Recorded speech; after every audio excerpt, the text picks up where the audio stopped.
Colby Chaos Covington, and man, thank you again for your time. It's really an honor. Appreciate it. I know you're busy, man. Thank you, man. I appreciate it. Nowhere else I'd rather come to in the middle of training camp, getting ready to get this world title back and make America great again, than coming and sitting in the studio with you. Oh, thanks, man. How'd you get the name Chaos? Where'd that all start and come from? Yeah, so that came from my mom. You know, when I was a little kid, she said I just had so much energy. I was running around the house a lot, and I just always wanted to play sports all day long, and I could just never sit still on the couch. She'd always try and get me to sit still and, you know, work on some math or work on some science. I'm like, Mom, no, I just want to be running free. You know, I just want to be out there playing sports. So she's like, yeah, your name's Chaos. You're chaotic. And, you know, nowadays they'd have you on 27 different drugs to calm you down, and you wouldn't be where you're at, you know? You know what's funny that you say that is they tried to prescribe me Adderall when I was a little kid, and it's weird. I had a subconscious at a young age where I was like, no, I don't want to take that. I started flushing it down the toilet. My parents would give it to me, and I wouldn't take it. So I acknowledged at a young age. I was like, why do I need this? I like the way I am. I'm motivated. I'm a kid who has dreams and goals, and I'm willing to work for them. So I wasn't gonna let them put me in a box and tell me how I need to live my life. And you're a boy. Of course you're going to run around. I have a 2.5-year-old daughter. She runs around like a lunatic. Yeah. You know? And I had my friend, he had a son, and his son was 5. He'd be the happiest, lucky-go kid all the time, playing basketball, sports, everything. They gave him Ritalin, basically the same thing. And then I would go across the street, and he would be miserable, not himself, totally took his personality away. So you're lucky you didn't fall down that rabbit hole. That's true. That's despicable, man. It's sad what they're doing with the kids these days. I mean, they're trying to just say that, you know, these kids that still believe Santa's real at that age, they can decide their gender. So All for money. All for money. And the agenda, of course. Yeah. Now, everybody knows who you are unless they live in a cave, but I don't know if they know how poor you grew up. And you did not only poor, you know, you weren't only poor when you were young, but in high school, college, your mom worked, 3 jobs? Yeah. That's no joke. Single mom. You know, had no one to support her, so she had to go up and do basic jobs, you know, blue-collar jobs, you know, cleaning houses, working at the hospital, you know, cleaning as a janitor. You know, she became a pharmaceutical rep later in life when she got a little bit smarter, and she, you know, she did it all for us to put food on the table so we could chase our dreams. She was so selfless, and you don't see that in people a lot these days. People are so selfish. All they care about is themselves. They're self-centered, but my mom, truly, she didn't care about herself. She put herself second. She put her kids first, and that's where we're at today. Yeah, and you had a sister, too. Yeah, I had a sister. She turned out really great. You know, professional dancer. You know, yeah? Very good dancer, very good hip-hop dancer, you know, very good Latin dancer. And, you know, she actually worked with the Sacramento Kings for a few years. So she made it to the pros as well. So I know she made my mom very proud, just like I did. See, man, your mom's the best. You know, I lost my mom not too long ago, and she was like that, too. She'd give the shirt off your back. But nowadays, you know, they're on this, not paying attention. But, you know, that's true. You got real lucky with that. Yeah. And then when you were in college, you were poor, too, right? It's not like, I mean, it wasn't like this was for a short amount of time. And you would have to run to the gym in the rain. And I'm sure you weren't I'm sure when you got there, you were probably the only one that was soaking wet. Yeah. So when I got to college, like at that time, they were giving out a bunch of grants and like loans, and oh yeah, you just take these student loans and you pay them back later after you're done. So, you know, as a broke kid coming from where I came from, literally the projects and the trailer parks, to be in college, and you know, I had like a 50% scholarship at Oregon State University, so I was able to get by a little bit, but then I had to get all these loans taken out just to be able to survive, and then later we had to pay them back, and then now look what this, you know, incompetent presidency is doing, just forgiving all these student loans for all the hard work. How's that make you feel, buddy? Oh, dude, it pisses me off so bad because I paid them back, you know, so I'm like, what? Yeah. You know, I didn't get to cheat the system like everybody else. Not that I would have wanted to. I don't want handouts in this life. I don't want anything given to me. I want to have to earn it the hard American way. That's what, you know, this country was founded on. Now, when you got into fighting and you said that I'm going to go all the way, you had no backup plan, right? Yeah. No, nothing on. It was all or nothing. And you don't see that anymore. The last time I saw that was Kobe. When I was going to watch Kobe in L.A., he would miss, say, we had season tickets. He would miss one shot, and he was already Kobe. And we would go up to, like, the Lexus box or whatever it was and eat. And 2 hours later, I would still look down and see him shooting that same freaking shot that he missed for over and over and over. You know, that crazy drive. What gave you that crazy drive that we do not see today that all or nothing. Like you were going all the way. If I fail, I fail, or failure isn't an option.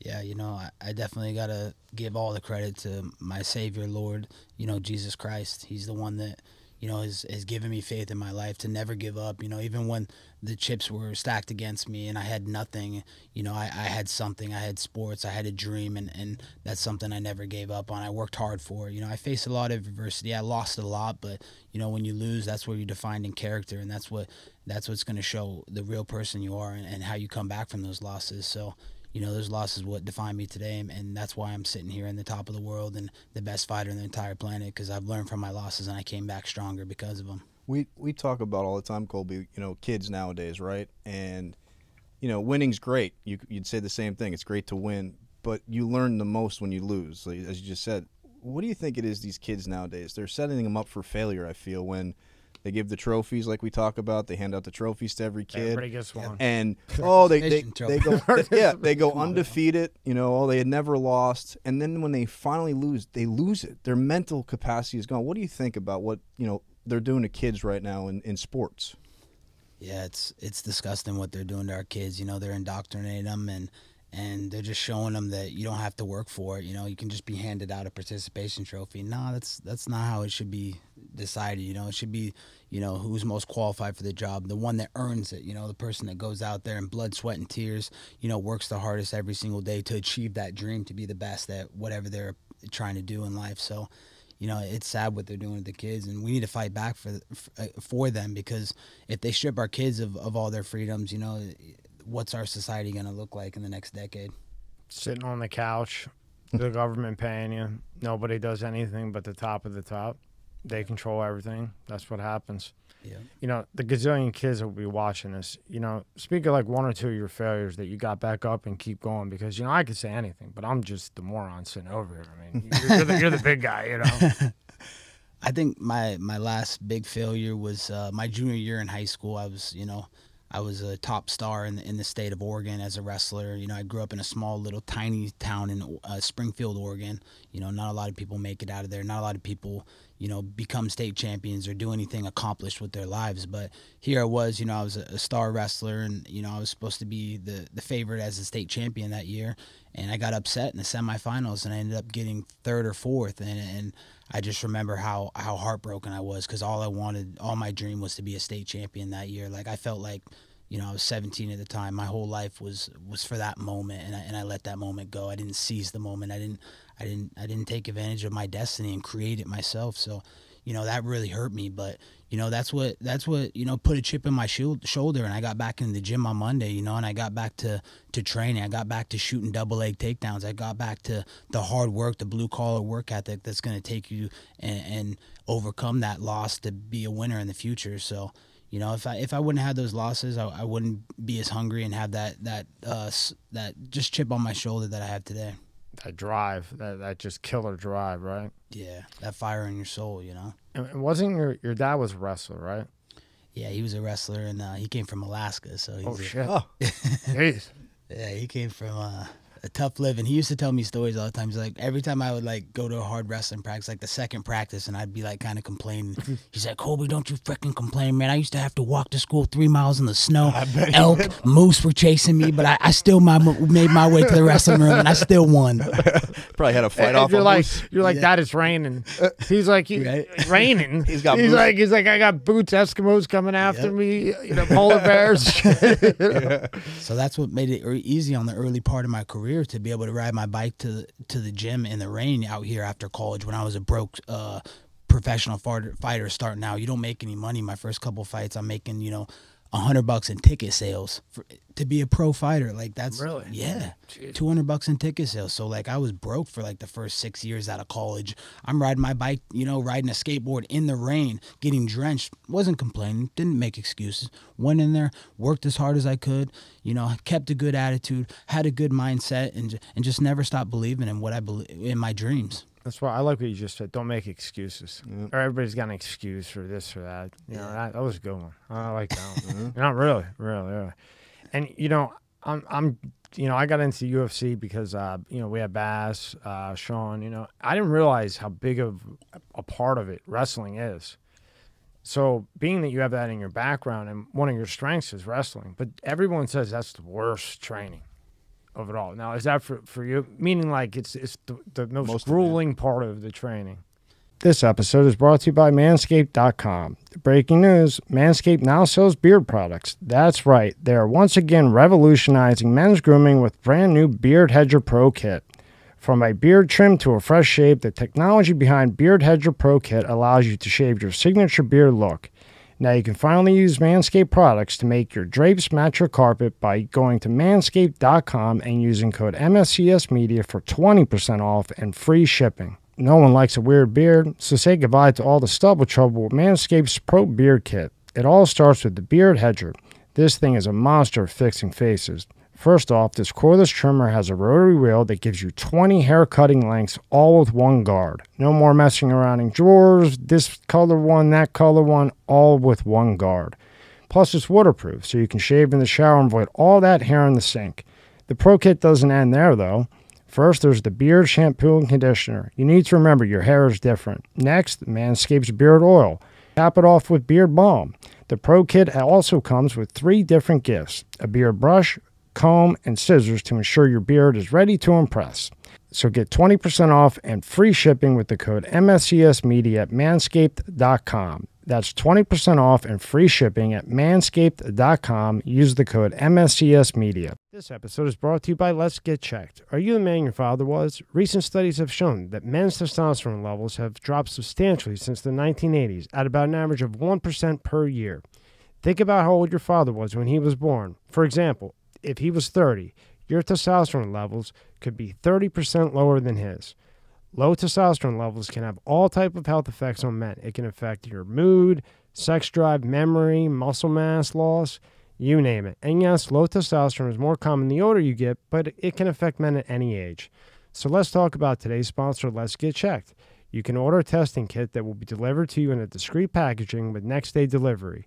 Once your sample arrives in the laboratory, confidential results will be available from your secure online account within 2 to 5 days. So, if you want to test your hormone levels without having to leave your home, visit trylgc.com/MSCSmedia and get 25% off your test using the code MSCSmedia. The link is in the description at the top.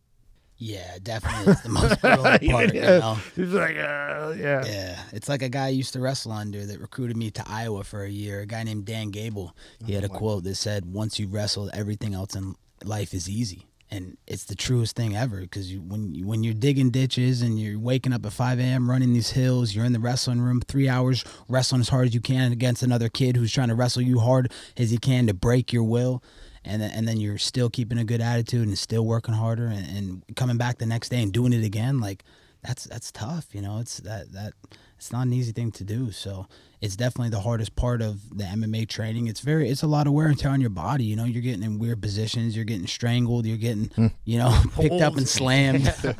So it's definitely the hardest part that people shy away from. So, like, when I was growing up, people that I knew wrestled, I just thought, it sucks for them. They got to lose weight. You know, I never realized, like, the hell that it really is. Man, yeah, the cutting weight process that was the most grueling part. That was... Oh, it's never fun to have to miss a couple meals, you know, especially when you're talking about before the holidays, like a Thanksgiving meal, but you got like a big wrestling tournament that weekend. You know, you got to portion out. You can't have your normal meal. So, and then getting in the plastics and spitting in your cup. It's like your family you never can smell the whole meal throughout the house. You go outside, you can smell the neighbor's house. You know? Just drooling. And now you just got your Brazilian Jiu-Jitsu black belt. Yeah, that's a serious belt there. Can you explain to everybody what that belt is? That's a lot of breaking for that one. Yeah, that belt took a lot of years. That too. I didn't really know exactly what it was, and I was like, oh boy, I don't want no problems, pal. No problems. Yeah, it's a very prestigious belt. You know, it's a great honor to have from my coach Daniel Valverde. He's one of the greatest jiu-jitsu practitioners alive, and I'd put my money on that guy against anybody on the planet right now in jiu-jitsu. The guy is just on a different level, and just to get my black belt from him it's so humbling to me, because, you know, I've been doing jiu-jitsu for 18 years now. I've been wrestling for 29 years. So, you know, I feel like it was long overdue. I feel like I deserved it. I didn't earn it too early. You know, if anything, it was a little bit too late. And I was probably a black belt about a decade ago, 10 years ago. But I'm glad that I got it this way. I took the long route. You know, I didn't take, you know, the easy shortcut route that people try and take these days. You know, I took the long way around and I worked extra hard for it. And, you know, I earned it in due time. And how do you get that? You know, like what's the process of getting that? Because I forget how one of them goes. You know, the one thing is like you have to fight like not me and you know I don't you know, but you would have to fight somebody. Then right after you fight me, you have to fight the next guy, and then you fight like it's almost 3 fights in a row of like grueling madness. Yeah. Yeah, I mean, it's not so much about the competition and the fights and the matches against each other. It's just more about like the stripes that you're getting in practice every day, and if you're learning the curriculum every single day over a long, you know, term of course. You know, it's not like you can't just learn a black belt in a year. You know, it's going to take you at least 10 years because there's a system to it. There's a white belt, you know, and then there's blah blah blah brown and then black. So, you know, it's a long process, you know, a lot of technique learning, a lot of, you know, you do have to show yourself in live rules with like the black belt, and he's going to see what level you're at, and then he's going to determine when you're ready to be a black belt. So, you know, it's not an easy thing for sure. Wow. And then how are you able to apply that in what you're doing today? Yeah. I mean, that's the serious thing to have. You know, I don't know how many guys really have that in the UFC. Yeah.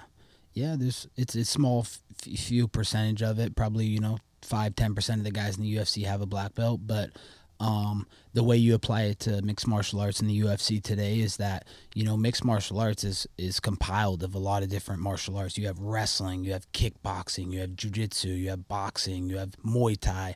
And you put all these arts together, and it's which one is the best and who can blend it the best and mix them together. So I feel like I have A++ wrestling, I have A++ jiu-jitsu, and I have A++ striking. So that's why I feel like I'm the most well-rounded fighter on the planet right now, and I'm the best in the world, and I'm about to become undisputed, unified UFC champion of the world soon. I think you are. What's your diet like? That's what I really want to know. What's your diet? Yeah. Do you stick on the same diet? You know, if you don't have a fight coming up, you know, you guys fight a lot, but, you know, it's not like boxing where you get forever off. Mm-hmm. But what's your diet like on and off? Like meat, like specifically? Yeah. So I like a earth-grown diet, you know. That's been big to me, you know. Like when I was a little kid, you learn in school, you know, the food pyramid, you know, get your grains, get your greens, get your protein, get your vegetables, and I kind of just learned and developed over time with my body what works good for me, because what works for me may not work for you, may not work for him, it may not work for the next person. So you kind of have to play and adjust with it. But what I've come to find out is that earth-grown foods kind of digest the best, and they just seem like they're the best foods to really get the most out of yourself, you know, like some chicken, some fish, some lean turkey, you know, stuff that comes from like Whole Foods. You go to Whole Foods and get some organic stuff, and that's kind of how I eat my diet every day. I'll go to Whole Foods maybe 2-3 times a day. You know, I order some Uber Eats, but it's always from like healthy spots where I can get like my greens, my chickens, my fats, and then, you know, a lot of water. People underconsume water, and like they don't realize their body's made up of like, I think like 30% water. Your brain's like 30 or 40% water. So it's so crucial to make sure you're getting at least a gallon of water a day. That's the most important part of your diet. And then what about cardio? I always wonder that, because when you guys, even though it's not long things, the moving around you guys do, and then you got to try to get out of those holes. Yeah. You know, do you actually get on a treadmill, or like are you running in the sand? You know, you know, like how do you go about your cardio or what? Yeah, so you know, as I've learned, as I've gotten a little bit older, is just you need to train smarter, not harder. So, you know, of course, my whole entire life, my journey wrestling, like I've been on the treadmills, you know, running 10 miles a day, doing that journey. But it comes a time when you really have to listen to your body more. And I feel like resistance training has been a lot better for me. So I like to get in like a pool and do like a swimming workout. I feel like that it's, you know, it's high resistance, it's low impact, you know, like running so hard on your knees and your joints. You start running, you know, on the pavement, it's just rough on your knees, and that adds up over time. And guys, you know, you see these guys that are crippled in their 60s, 70s, 80s and can't walk and get off the couch. So, you know, I realized that for me, I feel like swimming, getting in the pool and doing pool workouts is the most beneficial for martial arts. Wow, that's a really good point. I never thought of that, because you know, you're already in that octagon getting thrown around. And then when you're in the pool, you have that resistance. It's not bang, bang, bang, bang. Yeah. Now, you switched gyms, right? Yep. Yeah. Now, why did you switch gyms, and how has it made a difference in your training and everything else?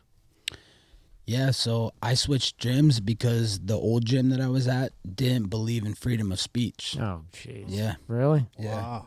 Yeah, it's sad, man. They tried to take away my freedoms as an American here.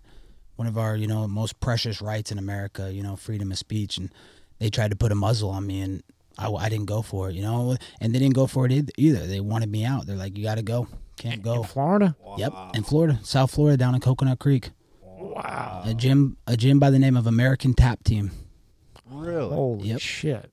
Yep. Sadly, man, it's sad. That's so crazy.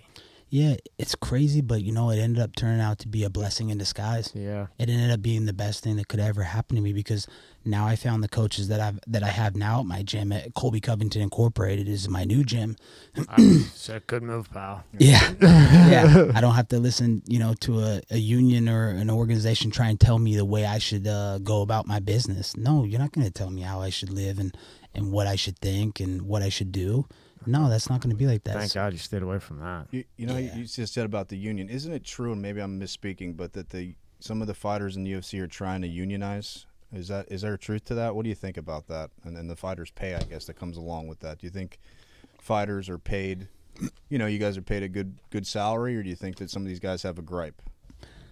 No, I think we're paid a very good salary, man. The things that the UFC does, I mean, they give you an opportunity. They give you the biggest platform in the entire world to do whatever you want to do. They don't muzzle you. They're not like these other organizations or unions in these other sports where you have to bend to them. You have to listen to what they're telling you. You have to wear these jerseys with LGBTQ2 community on them, even if you don't support that, So that's what I love about UFC is they give you all your freedoms. They don't muzzle you. They allow you to speak your mind and say whatever you want.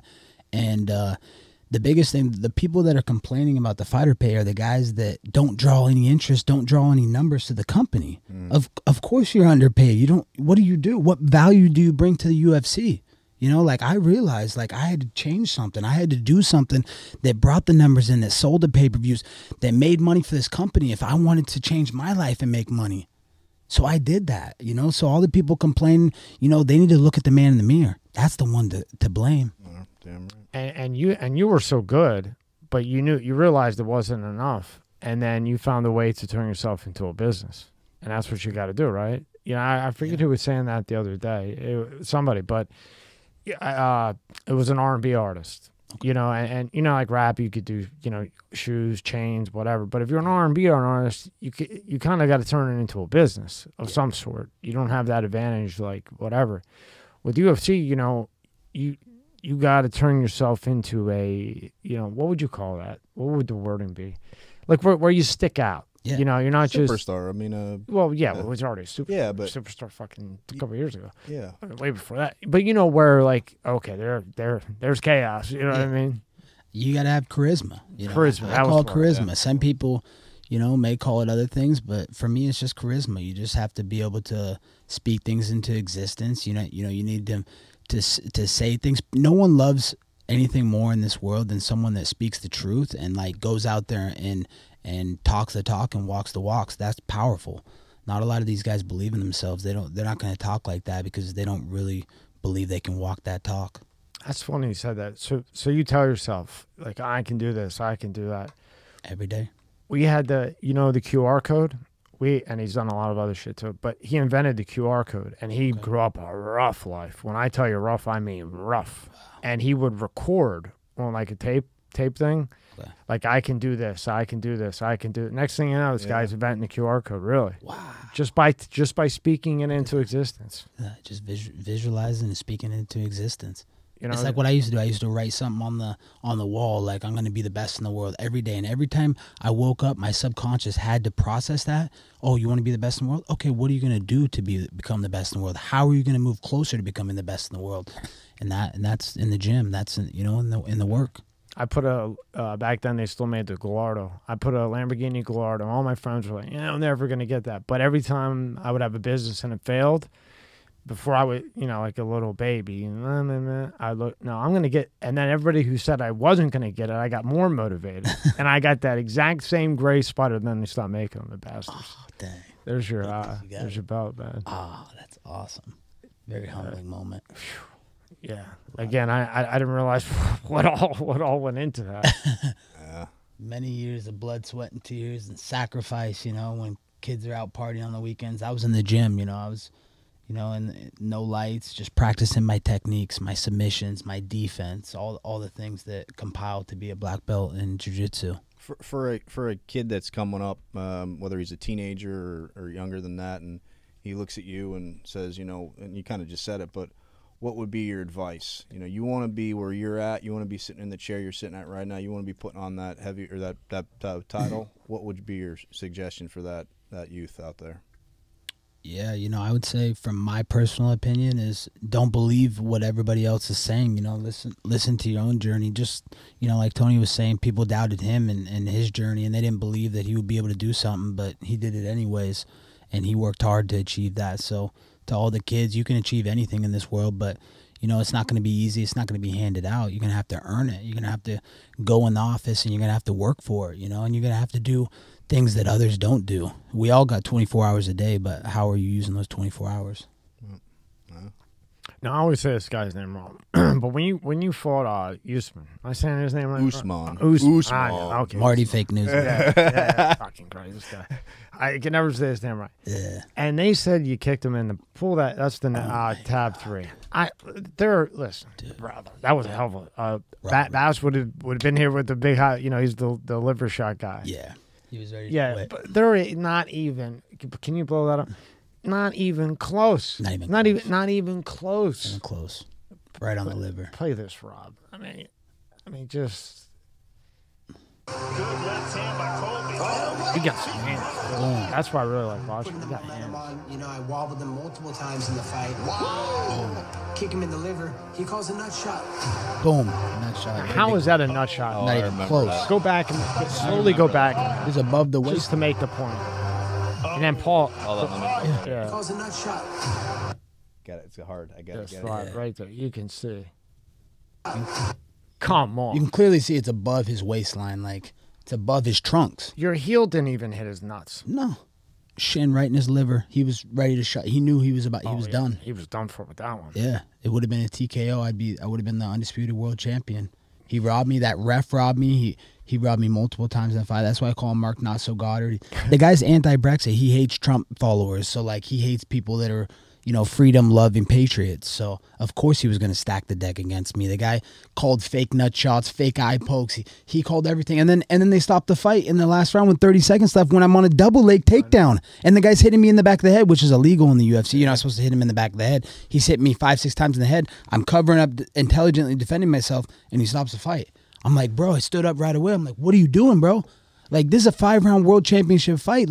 I was winning 3 rounds to 1 on the judges' scorecard. You just robbed me of a world title. So, it's sad, but, I don't make excuses. I'm not going to complain and sit here, feel sorry for me. I don't want sympathy, and I don't want anyone in America to ever want sympathy for themselves. So, what I'm going to do? I'm going to recorrect that, and I'm going to work harder, and I'm going to come back, and I'm going to face this adversity in the eyes, and I will be undisputed UFC champion. I just wanted to pull it up so the however many million people see it. It's paused right there. So I don't care if they hate you or not freedom, this freedom, whatever. Yeah. And how in the hell, because of Trump or anybody else, has anything to do with this big of a fight is just ridiculous. Yeah. And there's no way that's near his nuts, man. No way. No. But, you overcame it again. Yeah. Do you see yourself maybe that trilogy fight? Would you want that trilogy fight with Usman or something you thought about? It's absolutely. It's something that I would love to get. I beat him the last time we fought in Madison Square Garden. All the fans in the Garden knew I beat him that night 3 rounds to 2. So, I easily beat him going away rounds 3, 4, and 5 in that fight. Every fan knew it. So, I don't feel like I have a lot to prove. I know I already beat him. So, I'm on to the biggest and best business that we can do. The thing is as time goes on, you see I keep getting better. I haven't even hit my prime and my peak yet. You can see he's on the decline now. You know, his body's starting to fall apart because all the steroids he does. You know, he has a chemical imbalance on his body. He's got freaking pimples all over his back and chest. Like, come on. You're a middle-aged 35, 60-year-old man. You still got, you know, acting like you're still going through puberty. Oh, no. He does, too. I saw it on his chest and the acne scar thing, too. He's got injection marks all over his stomach. It's disgusting. And you don't have to answer this. Pick different spots, pal, right? Right? Yeah. You should probably go somewhere else. Maybe go in the butt where you can cover it with underwear. You don't have to answer this if you don't want, of course. But do you see in UFC, maybe not in UFC in general, but you talked about the referee. We talk about the judges. I watch fights sometimes, and I'm like, how did the judges come to that decision? Like, there's no way this guy didn't win the fight or this guy didn't win the fight. And I'm not like an expert when it comes to it, but you can see sometimes who wins fights, and you're like, went to a split decision, and then they're like, this guy's the winner. I'm like, do you think that some of these judges are paid off, or they do have an agenda? I don't know if you can talk about that per se, but do you think their opinions sometimes could be swayed? Let's just plead the fifth, maybe there. Yeah, plead the fifth. Allegedly. Plead the fifth.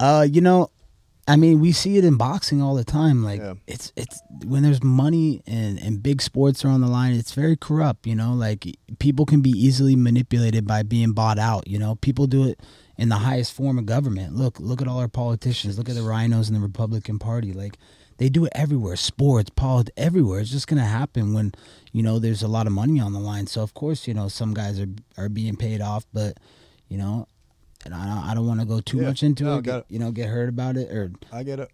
But, yeah, definitely. I mean, I definitely got robbed by judges last time I fought Usman. Every single fan in the arena was like, Colby won that. Colby won that. No way he lost that. And then they gave him 3 rounds to 2. He won by 1 measly round against me. But I should have won by 1 or 2 rounds. So it is what it is. You know, you got to overcome it. Yeah. Yeah, it's not like you can. What are you gonna do? Yeah, I mean, that's the thing. What are you gonna do? The interesting thing now is we were talking yesterday. I think it was yesterday, the day before, with sports betting now. Like, my God, you got a phone and you could just keep betting. You're all over the place. Yeah. Right. It's kind of tough. Like, especially, I think a couple NFL guys just got suspended for the year. They weren't betting on their team, but they were betting. That must be an issue now with a lot of sports, because just think about it. I'm not saying you would do this, but let's just say, I could make a couple $1 million. Sure, I'm going to lose tonight or take it. Some guys will do it, though. It's sad. Oh, a lot of guys will do it. Yeah. Are you kidding me? Like, I mean, I only bet with the best betting website in the world, mybookie.ag. Use code Colby if you want to make your bank accounts great again. But you see, even in fighting, like, the only sport I was winning was betting fighting, like a year or 2 ago. But they won't let me bet anymore because there was a big case that just happened. The guy's literally being federally charged. But he had a fighter go out with a torn ACL, and he bet like a couple $100,000 on the other side that his opponent was going to beat the kid he was coaching. His kid's name is James Krause. It's a famous story now. So now no UFC fighters are allowed to bet anymore. So I'm not, the only sport I was actually like winning in was fighting, and now I'm not even allowed to do it because this guy James Krause ruined it for all of us. Wow. Crazy. See, I don't want, say they're not in your weight class and not in the weight class you would ever be in. What's the problem? I don't see what the problem would be. You know, but one guy, like everything else, one person can ruin everything.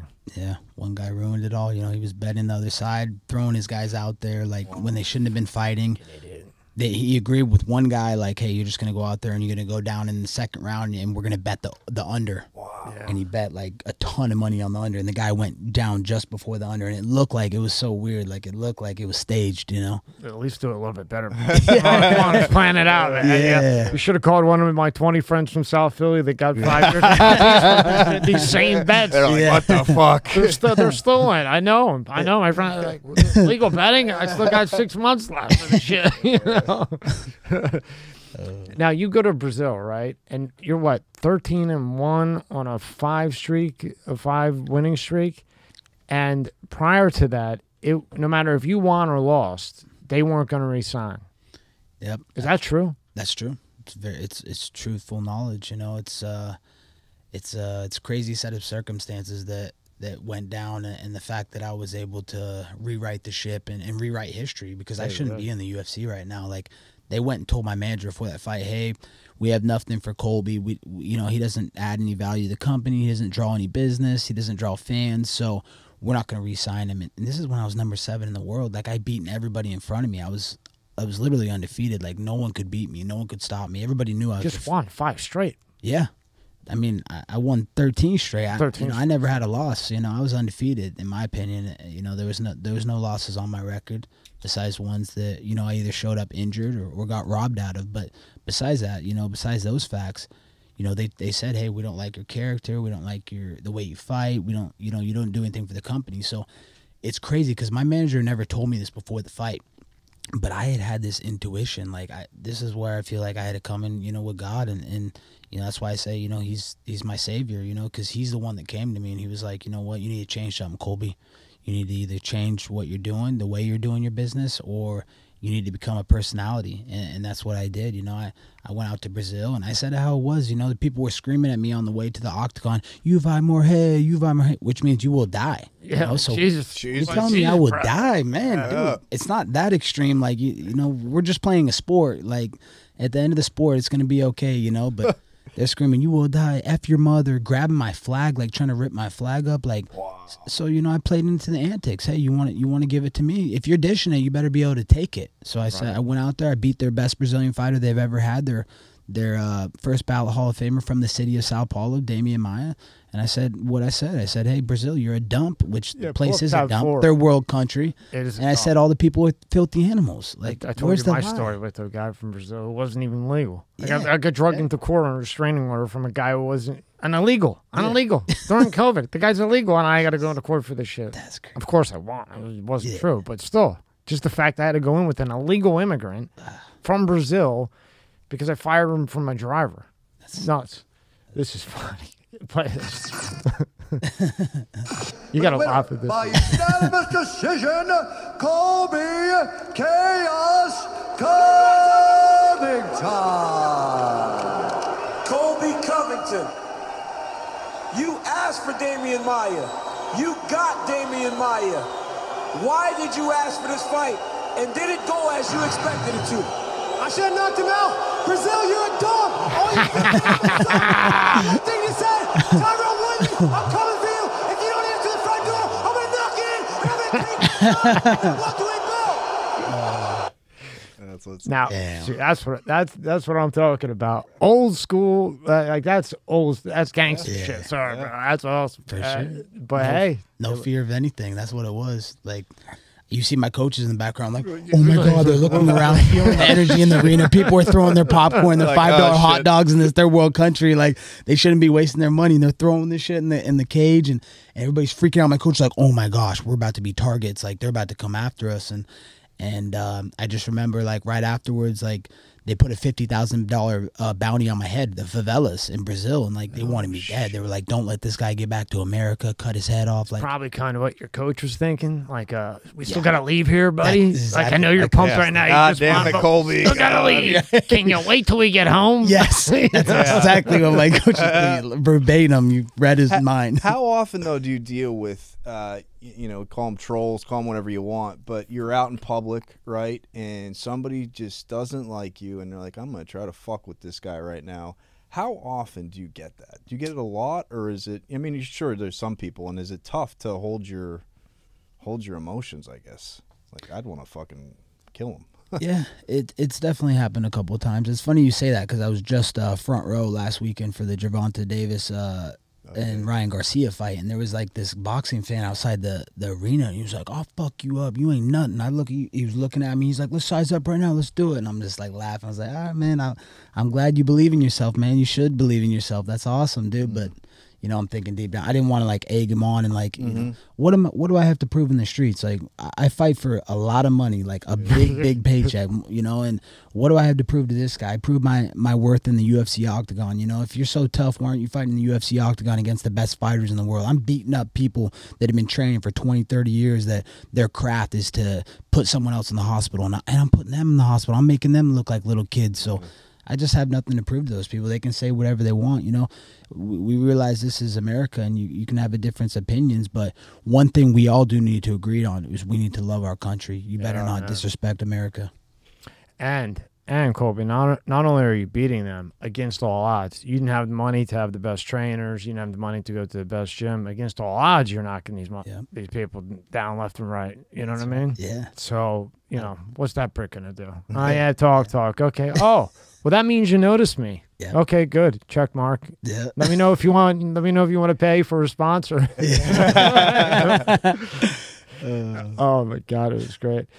And then I don't mean to tab it to death, but go to the next tab. His apology, your apology on Twitter was the best. Was the best. Was the best. Where's the line? Right there. Read this, Rob. He's better read than me. Former apology. I went to work last week. I was screamed at, spit at, assaulted with water bottles and other objects by an angry mob and serenaded by 10,000 voices yelling, "You are going to die!" My employer had to place security at my hotel room to protect me. I would like to formally apologize to any filthy animal I offended by comparing them to my host in Sao Paulo. I can't pronounce it, but sincerely, Colby Covington. Dude, it was so funny because so many people were like, "Oh, you're racist. You're racist. You called them filthy animals." I'm like, bro, you realize Brazil's not a race, right? Right? Brazil's not a race. I was your biggest fan after that. Biggest fan. Because that, to me, that's old school, you know, and I think they've taken away not only free speech, but, you know, masculinity. Yeah. Like, you know, why can't you say that? Yeah. You know, look what they did to you. Right. You know, and you stood up, oh, you want me to apologize? Yeah. I don't think I'm the guy you want to, right? Yeah. You know, you're like, okay, I'll apologize. That was the best, man. Yeah. Now, you know, obviously you're a Donald Trump supporter, you know, and before the phone call thing, had you had any interaction with Donald at all prior to that? Prior to the When he had called you on the phone? oh Or an yeah, interview? definitely. I went to the White House, you know. No, I mean, what'd you beat? You beat Woods?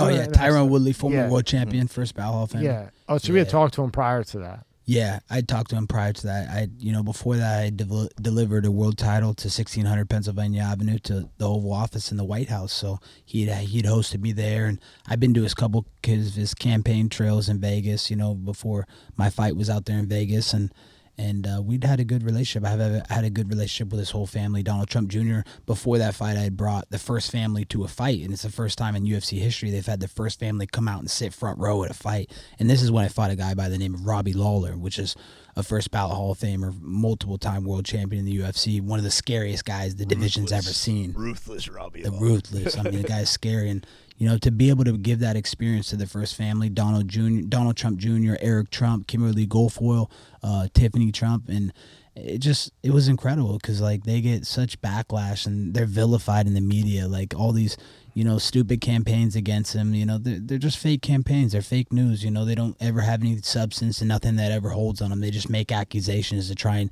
bury their name in the mud. One after another. Yeah. And I had just asked that because when I was watching it, and I did go back and look, and I was like, I think it went the other way around, but I'm going to ask him because when he called, you lit up like a kid with a Kool-Aid smile. It's the next time. It's just nice to see, you know? Yeah. Because they're just killing the guy. Yeah. They're just, like, play right there. They're just killing him. It's ridiculous.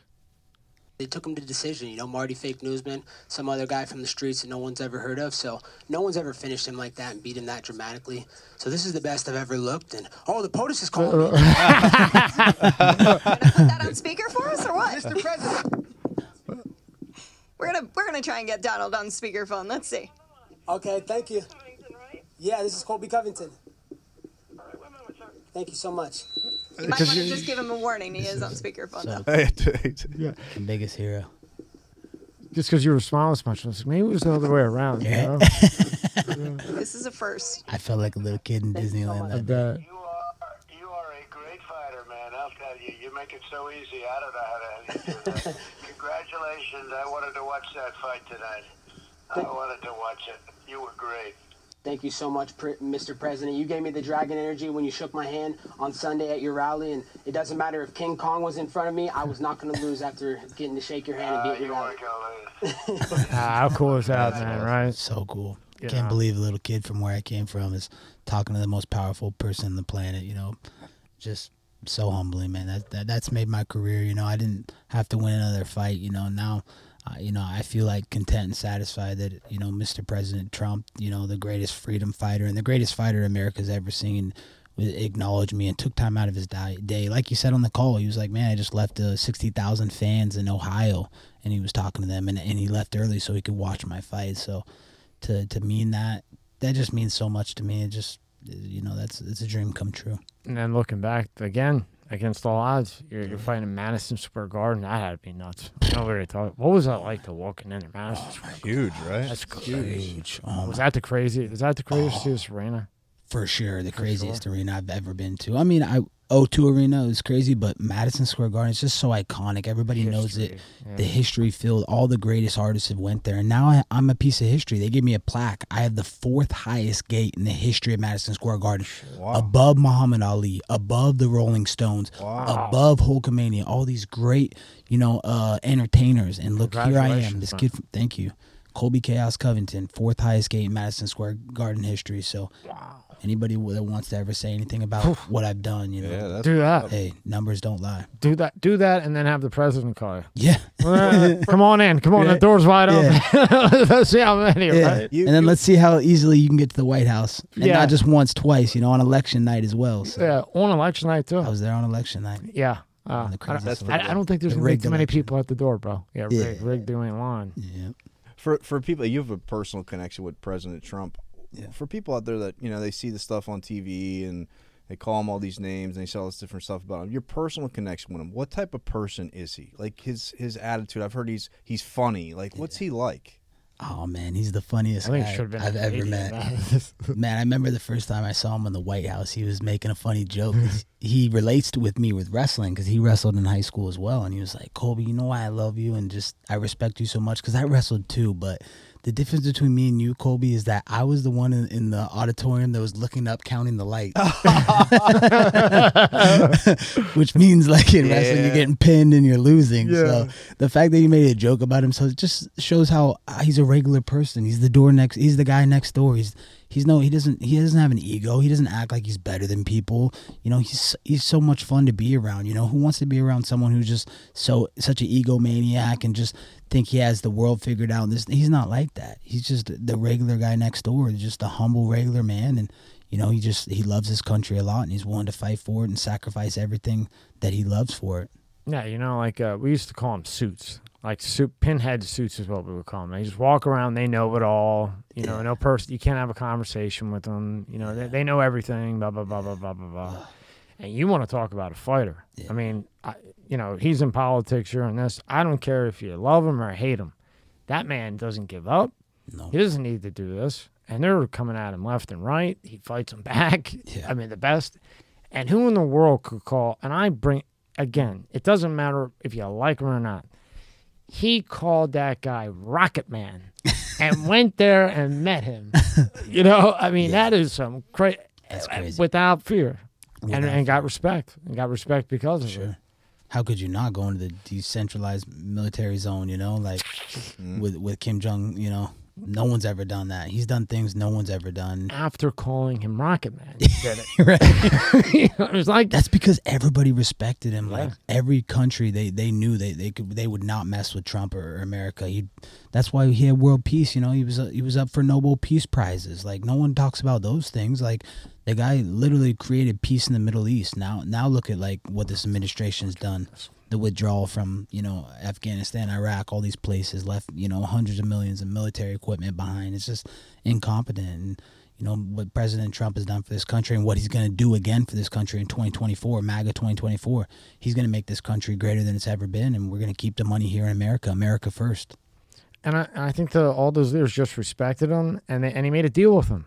It's like he made a deal with them and they knew he was nuts. Like, hey, you want to hit your butt? The best was when he walked up to that guy and said, hey, I forget who it was, but I killed you. They're at dinner and, they're having a conversation and he's like, hey, your leader? He's dead. and he goes back and cuts a steak. I mean, so, you put fear in there. But, like Putin, you got along with Putin. I don't think Putin's a bad guy. I really don't. Yeah. I mean, personally. And Trump got along with him. Yeah. But now he's got a wide open range. Now, Ukraine's just a dirty, filthy, rotten place anyway, in my opinion. Yeah. Going through, shit, that's a whole other story. And what are they hitting with Donald now, the Neiman Marcus thing from like 1990? Like what that? Lawsuit. And they actually drug him into a deposition for that? Yeah.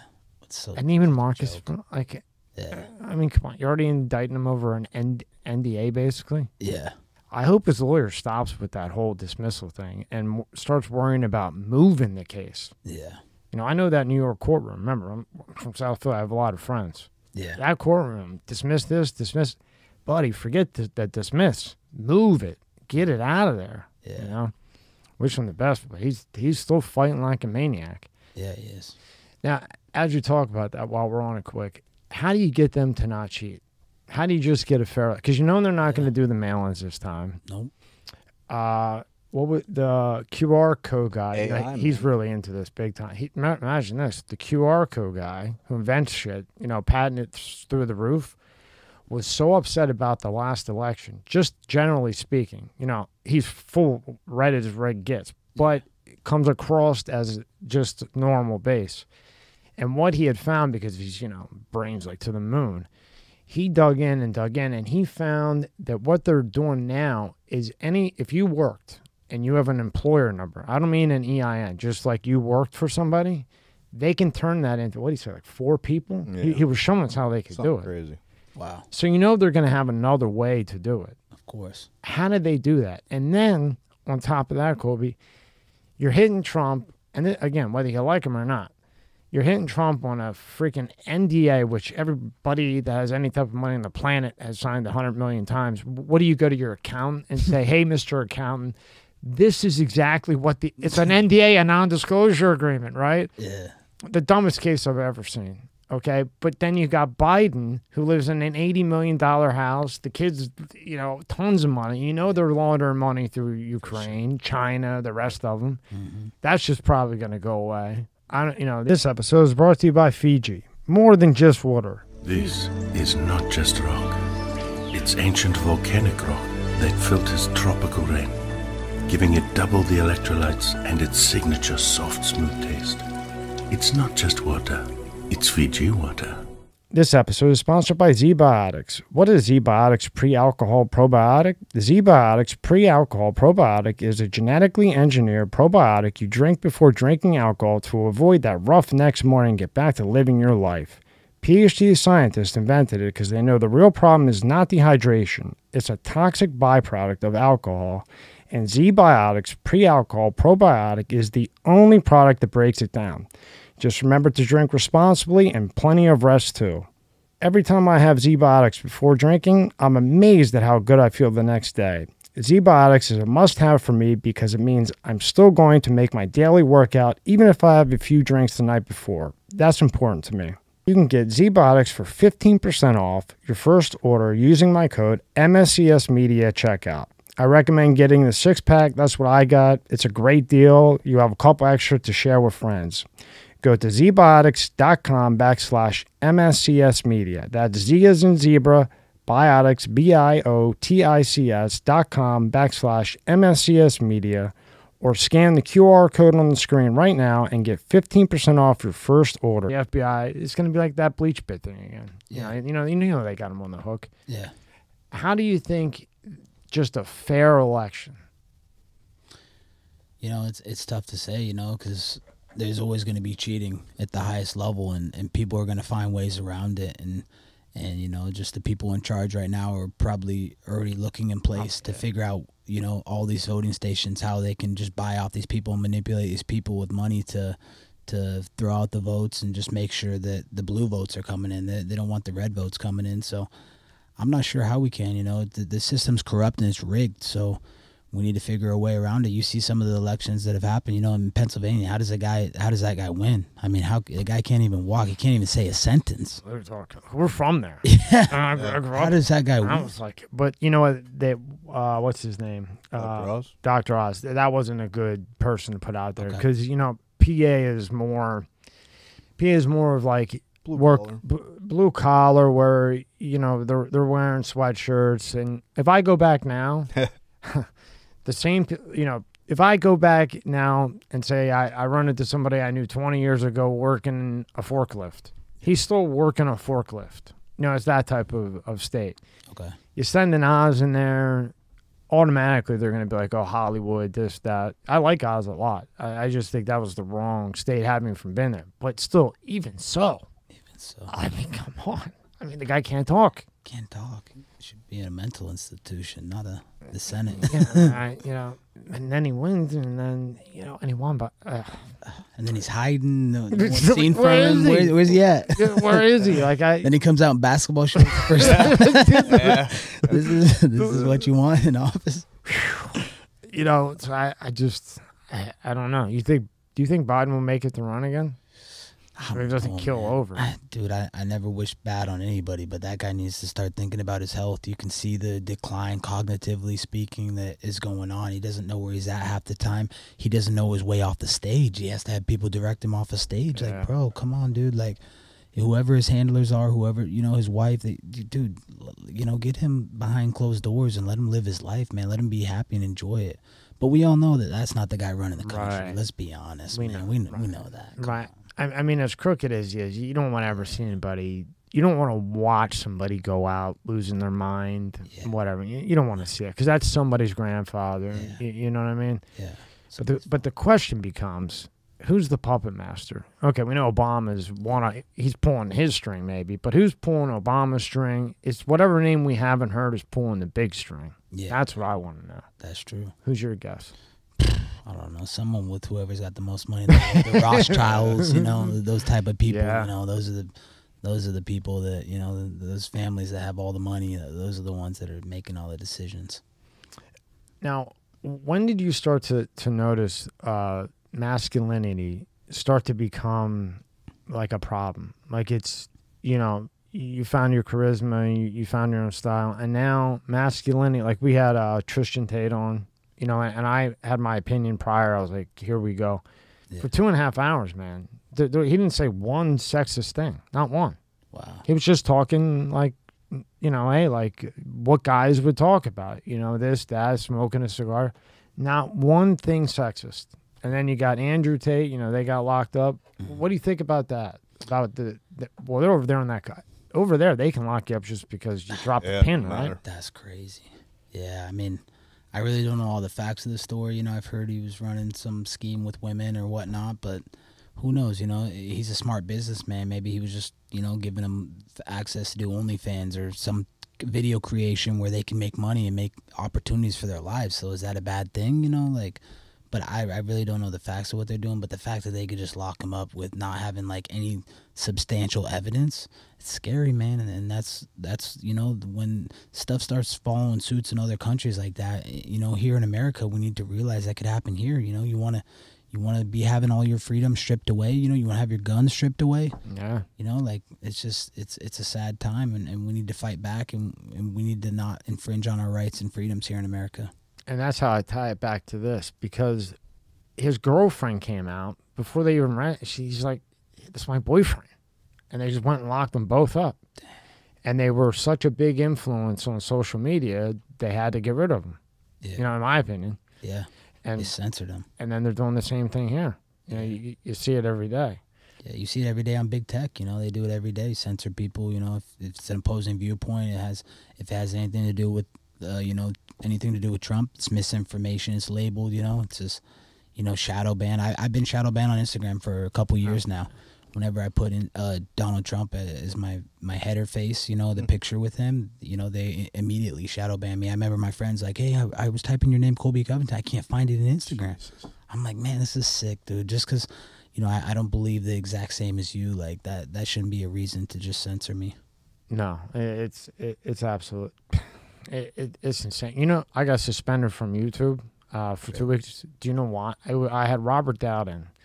Robert Dowden, who was like a Wall Street tycoon, billions, okay? And I'm thinking it has something to do with the COVID, because he's saying, look, this is what happened, Yeah. Do you know, it was because of Robert Kennedy Jr. That's why they striked me. Wow. A Democrat. What? Now think about it. What are you going to say to him? Yeah. But now I think, why would they censor that? Why would they strike me and knock that down? Because they don't want him in. Yeah. I mean, no, I don't think he could, but they don't even want him to have a chance. So then you start digging it, and they were striking people from like 2 years ago that had maybe interviewed him, anything, because they want him out of the way so that their agenda can just go the way they want it to go. Yeah, because he's out. Robert Kennedy Jr. is outspoken about the COVID, you know, the shots and everything, and Well, he they wrote don't the like book. that. Yeah, they don't like it. It's messed up. What do you think about the Tucker Carlson thing? No, Man. no, Colby. Now, listen. If anybody possibly thinks that they paid $700 million for Dominion for what a depo, what do you call that? what do you A settlement for $700 million. Pfizer kills 7 million people. Let's just say we know for a fact they kill 7 million people. They go into court and pay $2 billion and walk out. Anyone who actually thinks that Fox paid $700 million for slander or whatever the hell it was, whatever the thing is, should go into a mental institute right now. Yeah. They got rid of him because he wasn't following the agenda. They said, hey, sway this way. Oh, you want to talk about, I don't know, the border opening with a gazillion people coming in anytime soon? Just say that for 2 seconds and then go here. And he didn't. And right after, I think it was the January 6th thing, boom, gone. Yeah. Colby, 700. I mean, you deal with the whole big money thing. 700 million, really? Yeah, come on. And people believe it. Yeah, of course. Anybody believes anything they see in the news or in big tech anymore. Like they read a headline, they're like, oh, it must be true. You know, they said it. New York Post said it. You know, CNN said it. It's got to be true.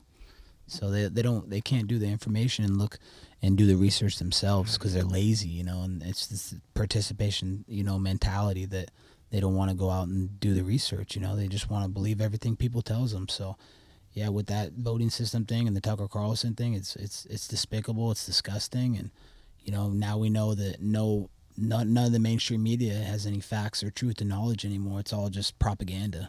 Did you see that thing?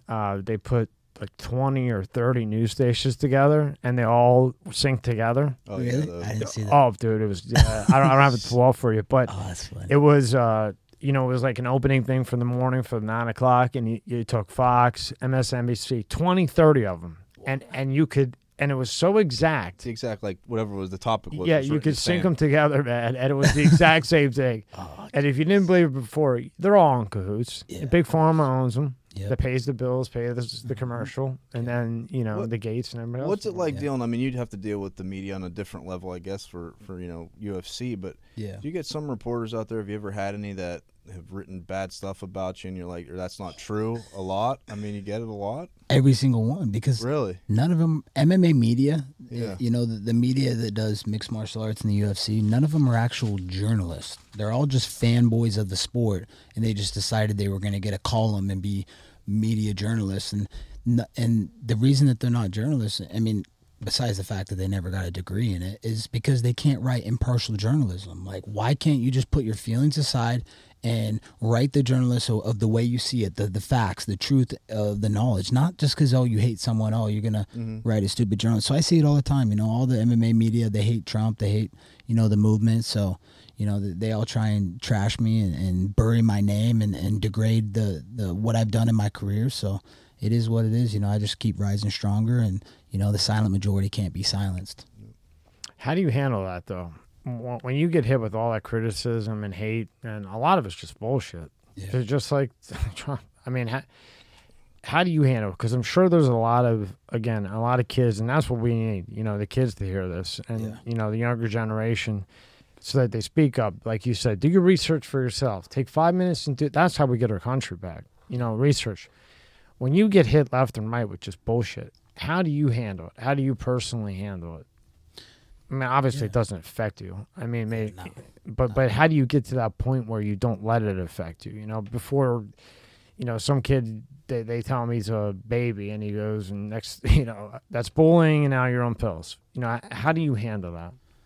I think it just comes with just being secure in your own skin. You can't care what other people think of you. You can't be bothered by other people's words and opinions, because we realize opinions are like buttholes. Everybody has one. So, and there's a lot of difference of opinions in this country. So, you just can't, everybody's going to have their opinion. They're entitled to their opinion. It's freedom of speech in America. I'm not going to talk bad on you for going out there and expressing your God-given right.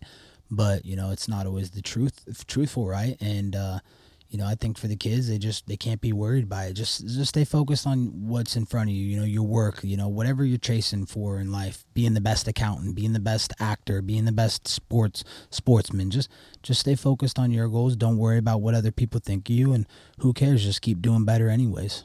Just brush it off and keep moving, and then come back later and show them who you really are, right? That's right. You know, it's easy. You know, success, you know, is not an overnight thing. It's a thing that takes many years of hard work to happen. But when it does happen, you know, that's the time when you get to prove the doubters wrong and silence all the critics. That's especially now it's the Square Garden. You know, you can go through the list if we want to. So you were roommates with John Jones? Unfortunately, yes. What happened with that? If you don't want to talk about it, it's okay. No, it's all good. I'll tell you the truth, man. He started doing some testosterone, and his emotions, you know, just got out of whack. And, you know, he started getting angry at everybody that we were living in. We shared a bunk bed. Like, we were in these apartments at Iowa Central Community College, the college that we wrestled at in junior college. We did 2 years there together, both junior college national champs together. So, you know, we were in these dorms, and, you know, he just like how most roommates get, you know, it's just like being with a wife. It's hard to live with a wife, you know. There's always going to be those you know, different opinions, or she's going to get mad the way you didn't put your toothbrush back, or you didn't cook food on time, or this and that. Or close cabinets. Yeah. Like that, yeah. Yeah, but, you know, we just mainly just falling out of touch because just two different people, you know. And you can look at, you know, my resume and my characteristics, and then you can look at his and you can be the judge. The guy, look at the things he's done. Hit a pregnant woman at a stoplight with drugs in the car, fled the scene, wrecked a Bentley in Vegas that the UFC gave him, that Dana White gave him, with 2 hookers in the back, and then talks about God and family. You know, hits his woman at a hotel, leaves her bloody. She goes down to the thing, and the Las Vegas police come and arrest him, you know. Failed multiple steroid tests. Look at me, man. I'm a clean-cut, blue-collar American. Never failed a steroid test. Never broken a law in America. Law-abiding citizen. Love my country. That, you know, the only thing you can say about me is that I'm just a God-fearing patriot.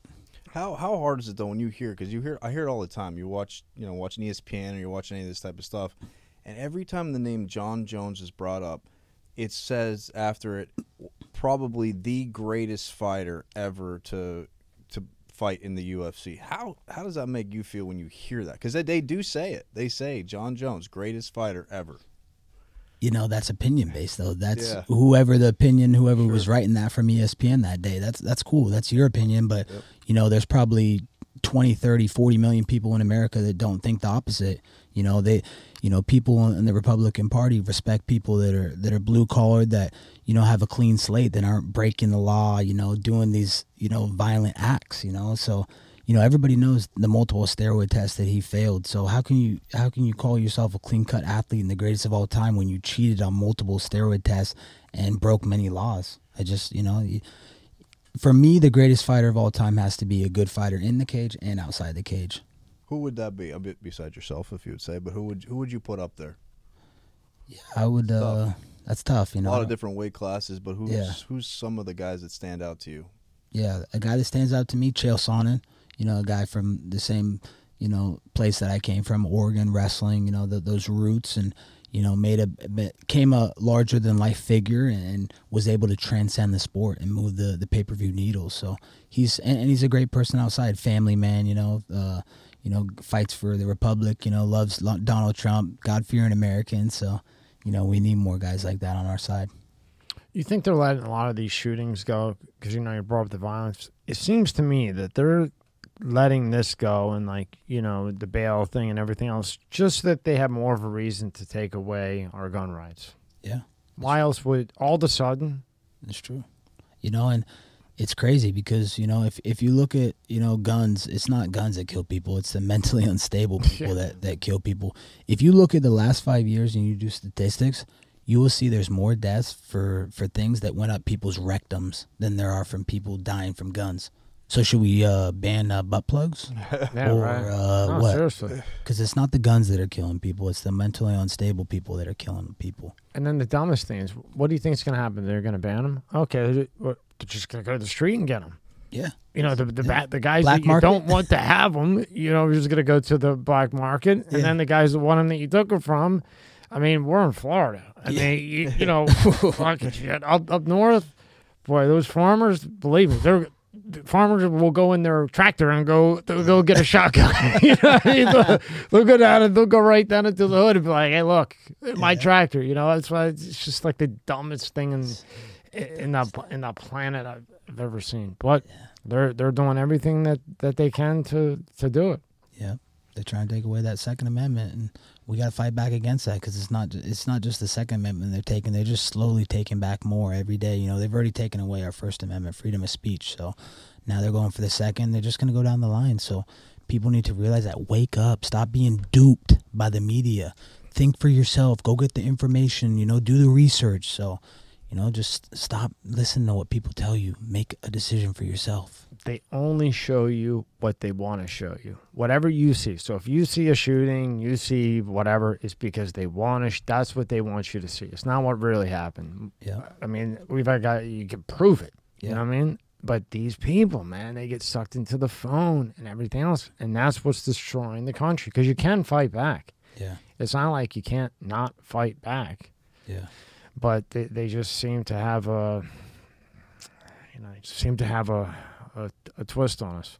Yeah. Is there any truth to that you were going to cut down to 155? 155. I was reading that a whole page on that. Yeah, there was a little truth, you know. I think that there's a storyline with this guy at that weight class, USA versus Russia, Rocky IV storyline, Drago, Rocky. You know, this guy Islam Makhachev, he's been talking big, acting like he's a big deal. He hasn't fought any guys that could wrestle, that can wrestle and strike. He's only fought guys that are strikers, so he's just taking these guys down and submitting them. So there's some truth to it, but the biggest truth and the reason it hasn't happened is because I'm not afraid to fight at my natural weight class. Most guys in this sport, they feel like they have to cut 20, 30 pounds because they want to be a weight bully. They want to, if they're stronger in the fight, they're going to be better and they're going to be able to overpower the guy. So it's like a mental thing. All these fighters are so mentally weak, and a lot of people don't even realize how mentally weak they are. Like, words hurt a lot of these people's feelings. Like, a lot of these guys, they have feelings. They're not ultimate fighting champions. They're ultimate feelings champions. So they get their feelings hurt, and then they do stupid things, and they cry sheep about spilled milk, you know, over little stuff. I've never seen so many weight changes. Yeah, there's a lot. How hard is that? I mean, like, going up, going down, is that hard? I mean, is it tough? Oh, definitely. It's hard because if you're going up, you know, you got to bulk up and you got to put the weight on. You got to eat more calories. You got to be like the Michael Phelps diet where he's eating like 7,000 calories a day. So well, that's tough. Speaking of that, remember we saw the picture of Conor McGregor? Yeah. I mean, he's juicing up, right? Did he admit to that? Did he admit to juicing up? Did he admit to it? I don't remember, but he looks like I don't think he needs to. He looks like he's on the juice. I'm like, looks. What are you? You said it, not me. Yeah, I'll say Conor, don't come after me. But Conor, I didn't say. I understand you broke your leg, but all I got to do, you know, the TV commercial say is the drug test. I didn't say Conor, but I got no problem with him. What are your thoughts on Conor? I mean, he's dude, amazing for the sport, right? Really. What's he like? Dude, he's a great fighter, you know, a history maker. You know, he's made history multiple times. Knocking out Jose Aldo in 6 seconds was one of the most incredible things that's ever happened in the UFC. So the things he's done in the sport, like, no one's ever been able to do. So Conor's, you know, the ultimate showman. He's the ultimate businessman. So I love what Conor's done. You know, I hope to be able to cross paths with him and fight him someday after I win this world title against Leon Edwards Scissorhands Scott from the UK. So that could be my next fight in line, and I have nothing but respect and admiration for Conor and what he's done in this sport. And you know, he's made it possible for every fighter. It's trickled down what he's done in this sport, like the money, everything is trickled down, and people realize that they can change their lives just like Conor did, you know. But it's not going to be given to them. They're going to have to go speak what they want. You know, he talked everything to existence, just like you were talking about earlier with manifestation, and you know, you can never count Conor out. That's a guy that he's proved critics wrong time and time again. I never watched the second in UFC until Conor. Yeah. When I think after I saw him fight Floyd Mayweather. Okay. Or it was before. It was before that. But he gave the charisma.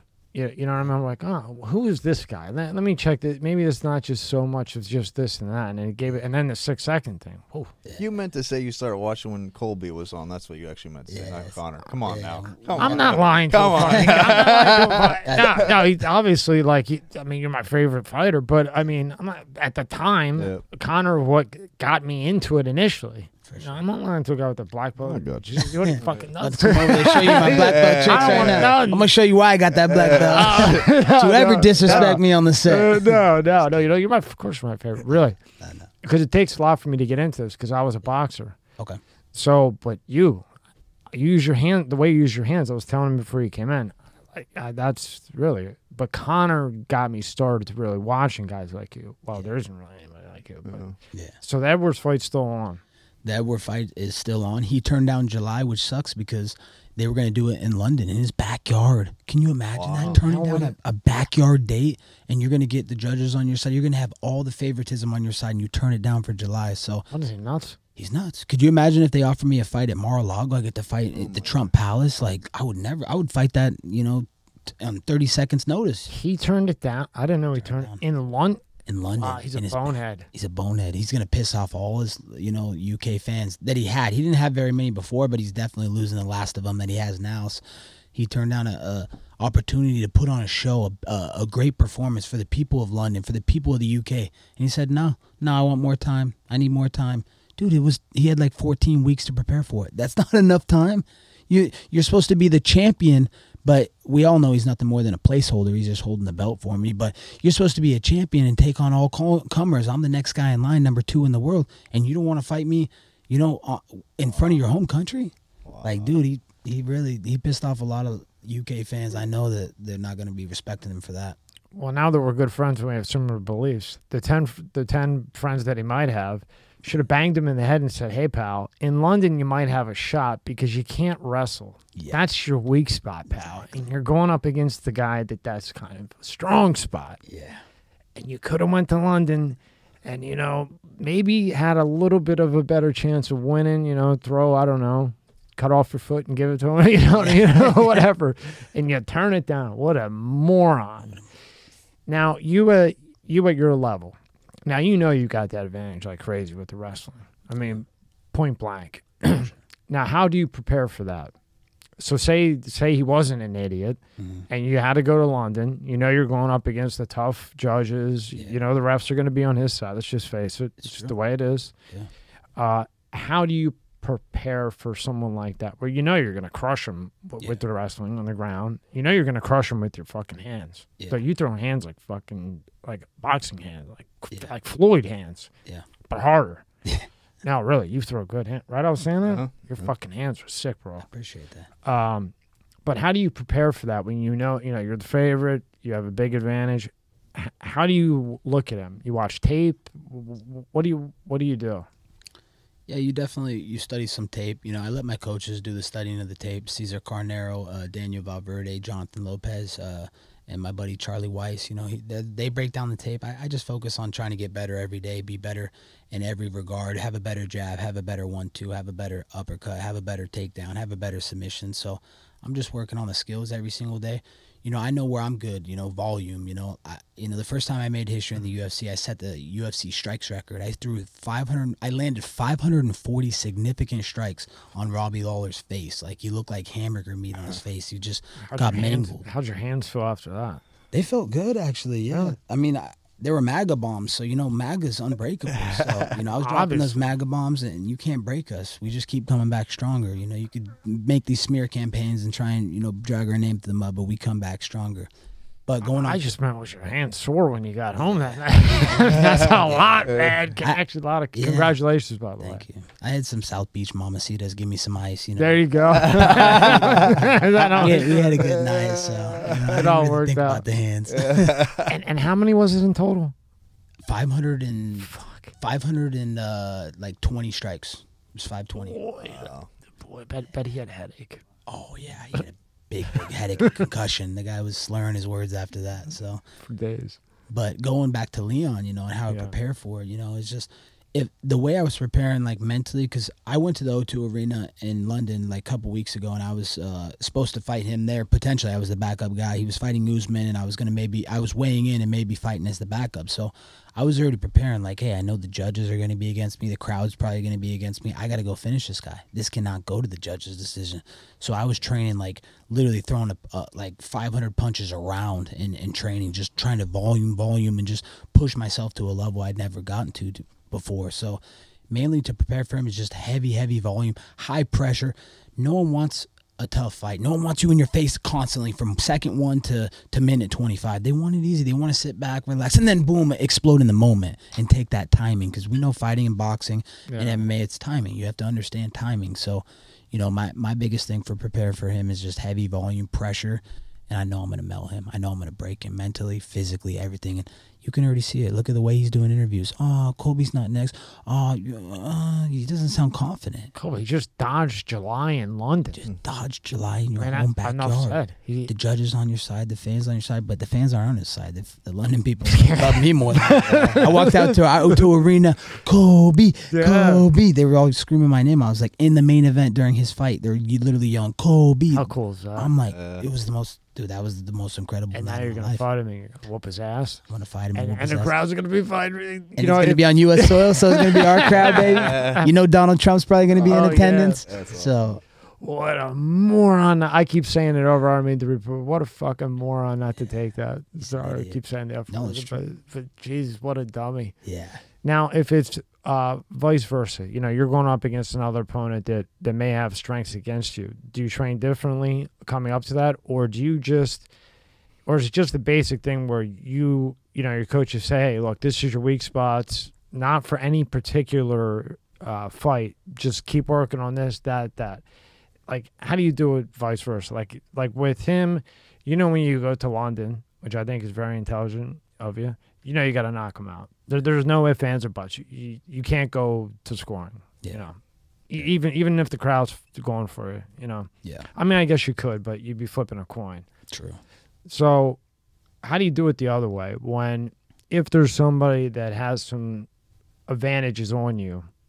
Do you do anything specific, or you just keep training the same way as always? That's the thing. I don't feel like there's any fighter alive that has an advantage of me. I'm so well-rounded. Like I said, I'm A+ striking, A+ wrestling, A+ jiu-jitsu. Where can you beat me? You know, the best strikers, they can't beat me. The best wrestlers, they can't beat me. So, you know, my biggest thing is I don't focus on anything that the other guys do. I focus on where I'm strong. And I know no man alive can go to the deep end of the pool and come back like I come back, because I come back stronger from it. Most people drowned over there. So, you know, it's the mentality that I grew up with, you know, the family that I was raised in, the blue collar, that my mom having 3 jobs when I was a little kid, just the burning desire of passion in my soul to be the best in the world. Like, no one has it. And I could tell you and speak it into words, but you're going to get to see it in the UFC pay-per-view Octagon in a couple months. So I'm not going to talk about it. I'm going to show you. No, I believe you are. I'm not saying that just because you're sitting there. I really think you are, because as you're saying, I was trying to think, well, what would be the weakness? Your hands are nuts. Yeah. When you have the hands and the wrestling like you do, man, you're fast, boy. And there's power behind that, too. Yeah. And I got control, too. I'm keeping those That's hands what I up. was- Like, yeah, and you're I'm ready for the making hit. reads. I'm ready. I'm not getting hit. Everything's blocking off the gloves and the elbows and stuff. So I'm very, And you're very moving. controlled. So You're hitting Footwork. hard and moving. Yeah. we You had gotta wait till you see my footwork. My footwork is nasty. I right watched. now. I have one golden goal. I have 3, but Okay. but not like that. Yeah. we had Sugar Sean O'Malley on 2 months ago on via Zoom. Okay. But I asked him this question, and I don't know if I got the clarity, and maybe I'll ask you and see if you know. When you guys are coming to the ring, right? You got coming out, blah blah blah, and you get there and you take your pants off and your shoes and all that type of stuff, and that guy sits there and he wipes the. What is that for? Why? So that is Vaseline, and the reason they do that is it prevents cuts. No, same So- with boxing.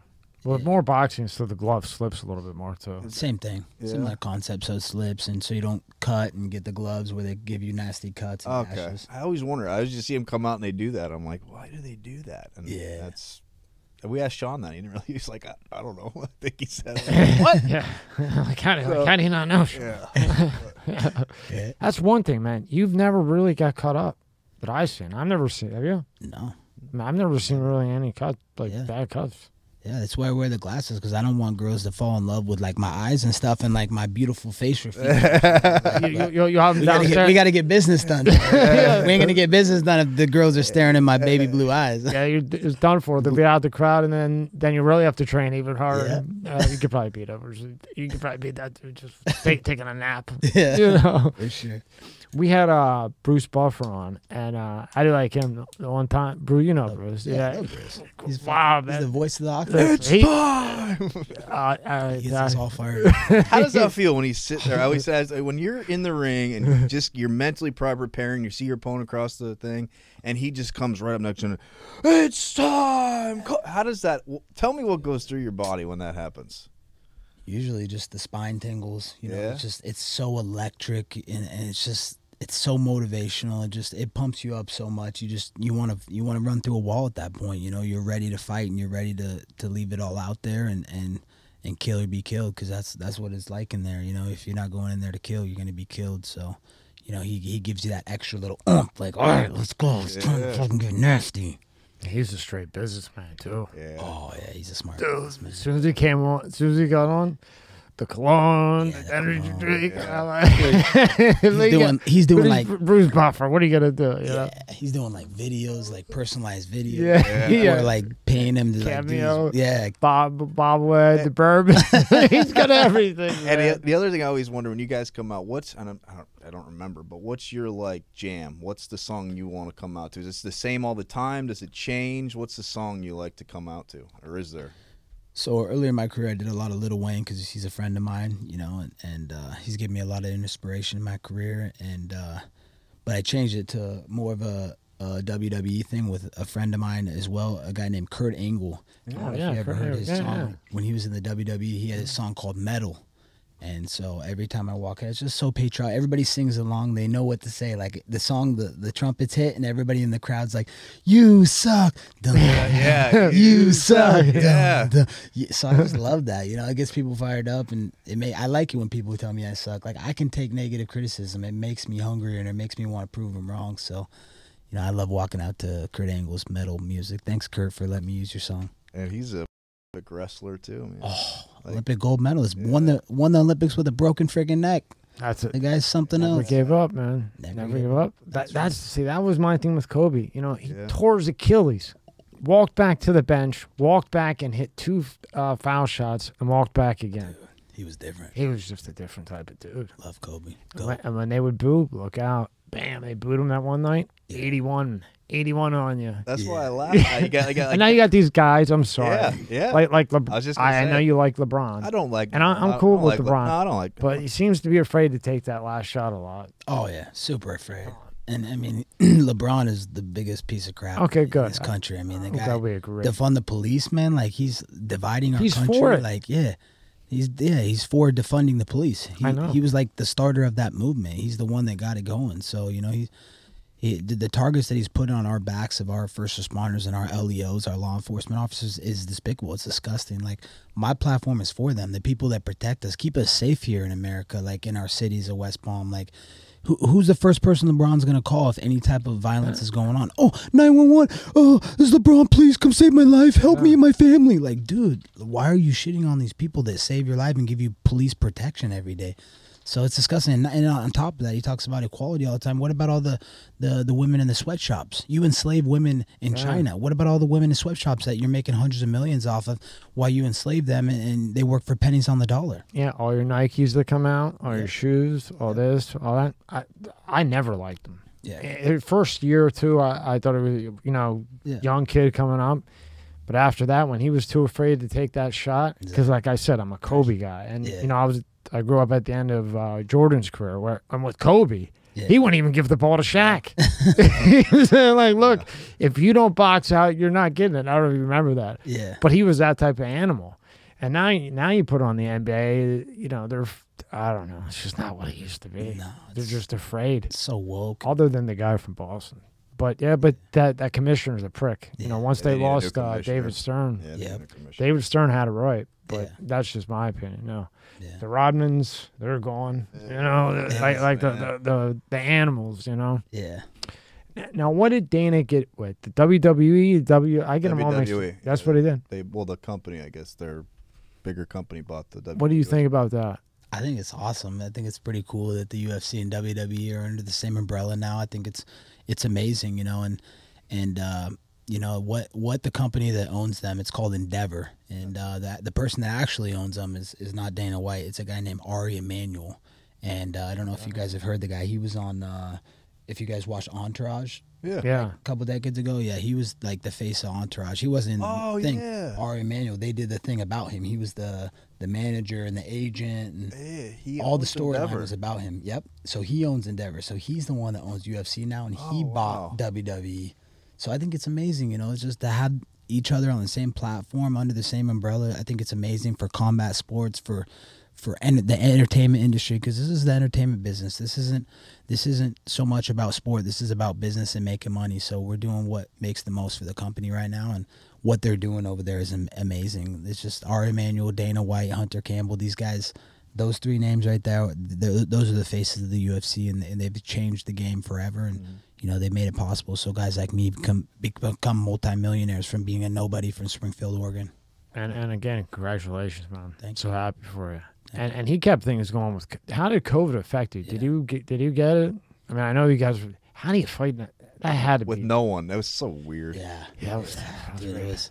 I hated hearing the pin drops when I walked out of the fight tower when they couldn't hear one person in the crowd. I'm like, what the heck? You feed off that. I went right? from fighting in 25,000 person sold out arenas in T-Mobile Arena in Vegas to no people in the crowd. Yeah, you feed off the energy. You feed off the people, the electricity, the people, even the people that hate you. You know, you feed off, and you're like, okay, you hate me, all right, I'm gonna shut you up though. So that was tough. Yeah, the COVID times. But you know, the beautiful thing is they didn't stop us from earning. You know, they still gave us an opportunity to earn and go potential to make money and put food on the table for our families. So God bless Dana White and the UFC and Ari Emanuel and everything they did, so we could keep going on and have normal lives when they tried to break down and make this over nothing. Over nothing. Did you ever get the COVID? No, I never got it. I didn't get it. No, never got it. Never got the jab. You know, Hell. that they tried to force upon me, the government and people, and said, no, I'm an independent contractor. UFC doesn't force us to do anything. That's the beauty of being in the UFC is, you know, we have our freedoms where we don't have to bend to a union or organization. We can think freely and act freely. So, you know, I'm thankful for that. Yeah, no mandates with that. No mandates. And you see them croaking left and right. Yeah. We've had every major doctor sitting in that chair, and the major ones, Yeah. you know, the ones that aren't taking a kick, you know. You know what's funny about that actually is before I was going to go fight in Madison Square Garden, like a month before, they're like, Kobe's not headlining the Garden. He's not coming here unless he has a vaccination card. So the UFC's like, man, they're going to make you get it. You're going to get this fight pulled. I'm like, no, I'm not doing it. I don't care. I'm standing up for what I believe in. So MSG came to them and they saw all the ticket sales. Like everybody wanted to come see me, all the fan engagement and all the interaction. So MSG gave me a pass. They were like, okay, we'll let Kobe be the only one. We'll give him an exemption. He can come in without being jabbed, but no one else. Every other fighter on the card has to be jabbed. So I was laughing so hard. It's You're just lucky. so funny. Good for you. And, but that's- and you're lucky they had a strong mind, too. Yeah, but I was willing to sit out. I was willing to lose, a pretty big paycheck, a 7-figure paycheck. I was willing to lose over what I believe in and what my stance is on it. and that says a lot. Like that right Yeah, there. hell What you yeah, just said. it That does. says a lot because you do have a lot to lose. That's a lot of money. Yep, And you were like, fuck the money. I don't care. doesn't matter. Yeah. It wasn't about the money. It wasn't about the fame. It's about my principles and what I believe in. Like, I wasn't going to put some jab in me, something that hadn't even been tested on nobody. No one knew the side effects, 5-10 years down the line. No one knows about this thing. They push it out, within 6 months or whatever they did. And it's just for what? Like for COVID? Like what is COVID? It's another flu strain. Like, what's the big deal? People die from flu every year. Why are we stopping the world because people are dying from the flu? Are we stopping the world because people are getting in car accidents? Maybe we should just take cars off the road. Yeah, Right. no more cars. Yeah. Just nothing made sense. And when things don't make sense and don't add up, I don't agree with it. And I'm not going to follow suit. I don't care. Man, I'll tell you, that's admirable. Yeah. Now you're my super favorite. and what's crazy is we had Dr. Malone in twice. The guy invented 9 of the patents of the mRNA. And he came in and he goes, I made it. If you take it, you got 15 years. Right? The first time, you got 15. likelihood. You're they may say stroke, heart attack, like Jamie Font, whatever whatever you read.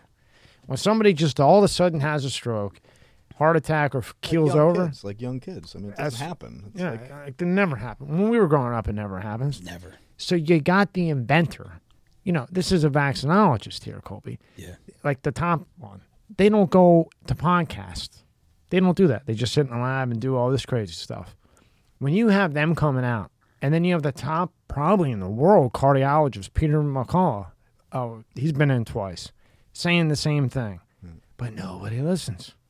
Nobody, this is a year ago they came in, and then, right after, and it's just nuts. Yeah. And the guys that know are telling you. Because they silenced them, that's why. Yep, they went with that censorship. Yeah, censorship. If you opposed it in any way, shape, or form, they were making sure they silenced you and labeled misinformation on you right away. Even though if it was true or facts and came from an actual scientist and doctor, but they made up their own information. That's why it's propaganda and it's fake news. Okay, it's all fake news. Yeah, all of it. But when Mr. Donald Trump had a rally, everybody was at home at 6, whether you were a Democrat or not. You were home at 6 watching it. That's when they got their most. But they actually did numbers then. Yeah. How about CNN with their CNN Plus? They spent $40 billion and lost all of it. It's gone in a week. Yeah. Wow. If you could talk to the younger Colby, would you say anything to him, or when you first got into the UFC, what advice would you have given him, or just you would have just done the same thing? No, I definitely would have given him some advice, just to not care so much what other people think of you. I think people today in America are so concerned with how how they're viewed at by other people. They don't want to be viewed in a bad light. They want to be a hero. They want to be a good person. They want to be this and that. They don't ever want to be viewed as a liar or a bad person or something like that. So I think just to tell them, hey man, don't care what anybody thinks. You know what your morals and values are in life, and the way your parents raised you. You know the blue collar work ethic that you came from, and you know the good person you are, and just stay on your path and your journey, and who cares what everybody else thinks. That's the best way to go about it. I just got 2 quick questions for you, Colby. One is, what do you think of the new guy? I think I don't know what his weight class is, but I watched him a few times. He's from Penn State. He's a wrestler too. Bo Nickel, young kid. Have you seen much on him or heard much on him? He was on I think 3 fights ago he was on. Oh really? I never heard of him. No, yeah, he's I guess he's only 3 fights in, but he's got like the wrestling background too. Yeah. Okay. Yeah, I don't know. Yeah, that's fine. Unless he was like main event and pay-per-view on, Yeah, no. I don't really pay attention. Honestly, when you get so deep into like the UFC and like the politics of it and just the business side of it, like it's tough to really pay attention all the time. I don't follow every fight. I don't really watch fights that much. I just kind of stay focused on my own journey and my own business. And and then biggest influence coming, from starting out. Who was one of the guys you really looked up to, or maybe helped you along the way? Who would you say? Biggest influence. What's a fighter that you really liked, or maybe growing up?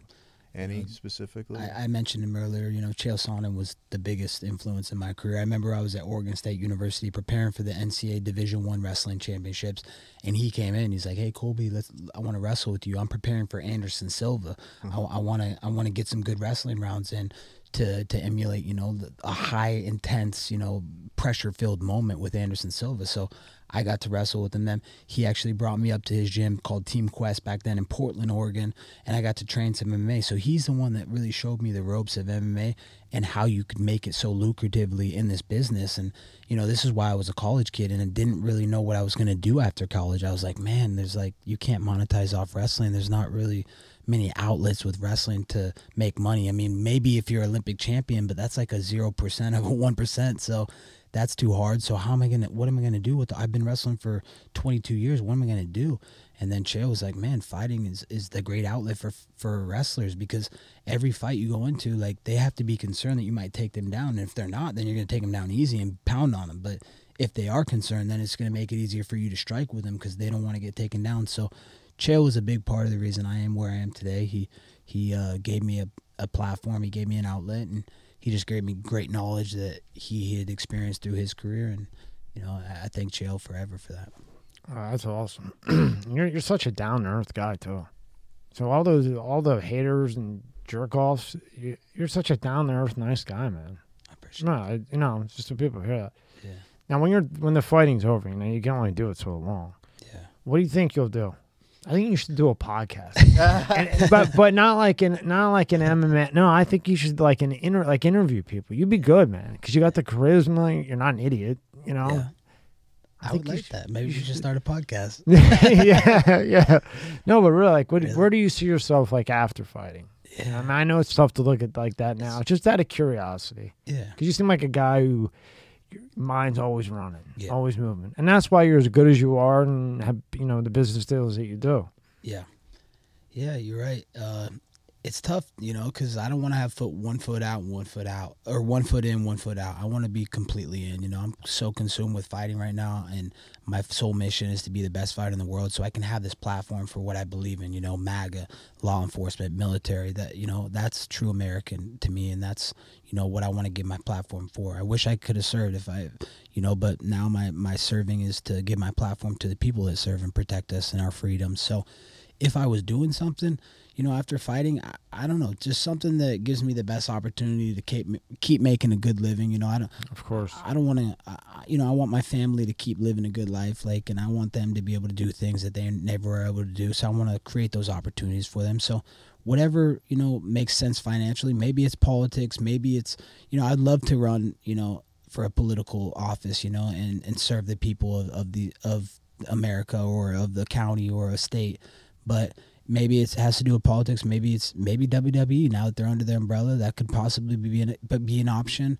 Maybe just go back to coaching, wrestling coaching, you know, and start a big club. But, you know, whatever I do, I think, you know, I'll be wholeheartedly looking to do that. But right now I'm just so focused. I don't even think about, you know, what I'm going to do next. I'm just so consumed with fighting and being the best undisputed UFC world champion in a couple months that I don't really think of anything else. That's guaranteed. And yeah, I could see in politics. You think so? Yeah, I could.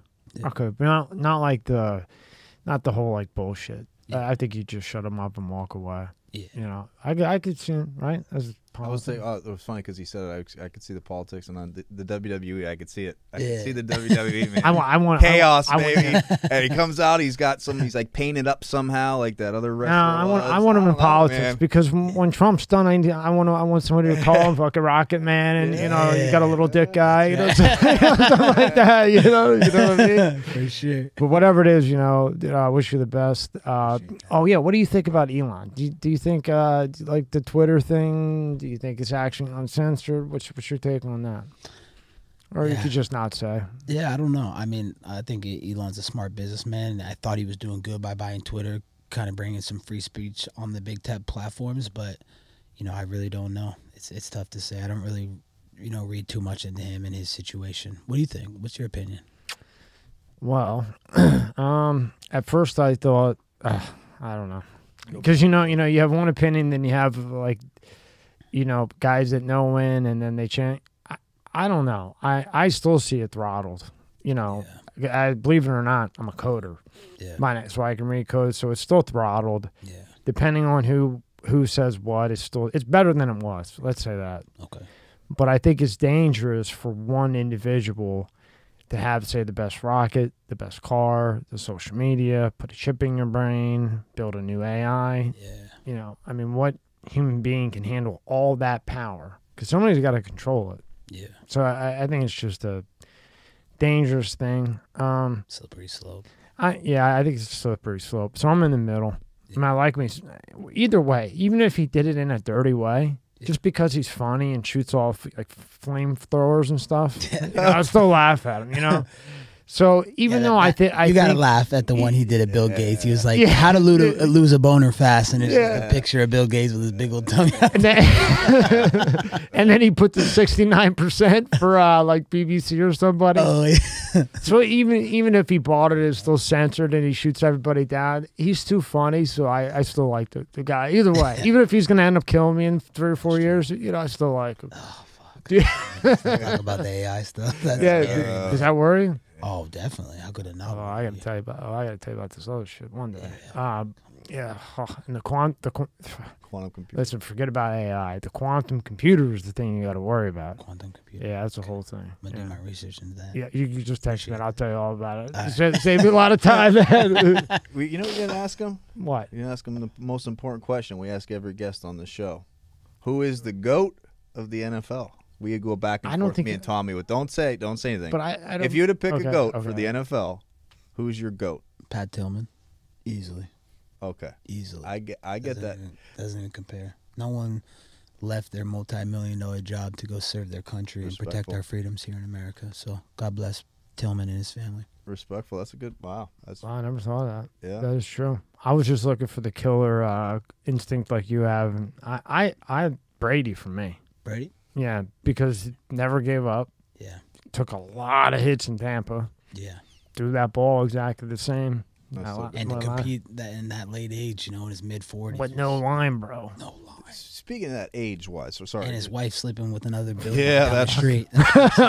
when it comes to age, you always hear, oh, this fighter's past his prime, or this. Just real quick, Rob. He's about to maybe win another Super Bowl. Yeah.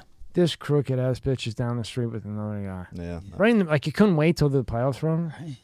Or to about. Sorry. No, you're good. I'm mad about that. You hear this fighter's past his prime. You hear it from all sports. This guy's past his prime. Is there an age where you think a fighter, and everybody's different, I guess, right? That's probably the answer. Is there an age though where you think that the fighters start to decline? Your body's just done being, the wear and tear, the training daily, all that type of stuff. Do you think there's an age, or not really? Everybody's different. I do think there's an age. I think it's your late 30s. I think 37, 38, 39 is that age. You see some fighters that are able to fight in their 40s, and it's impressive. A guy like Daniel Cormier, who I respect a lot, who's an announcer in the UFC. The guy was fighting and winning world championships in the heavyweight division at 42, 43 years old. That's something special. That's what history is made of. But I think for the general person, I think the late 30s. I'm 35 right now, but I feel like I'm in my absolute prime. I've never felt better, like physically. Like I feel so strong. And on top of that, now you're talking mentally. Like now I've mentally matured, and like I understand more about life and the world. And like I just feel like this is my absolute peak at 35, and that's why I can't wait to go seize the moment in my prime. And I was going to say, what can people expect when that fight? Are you you're winning that fight? What do we have any predictions by yourself? What it's going to be? A knockout?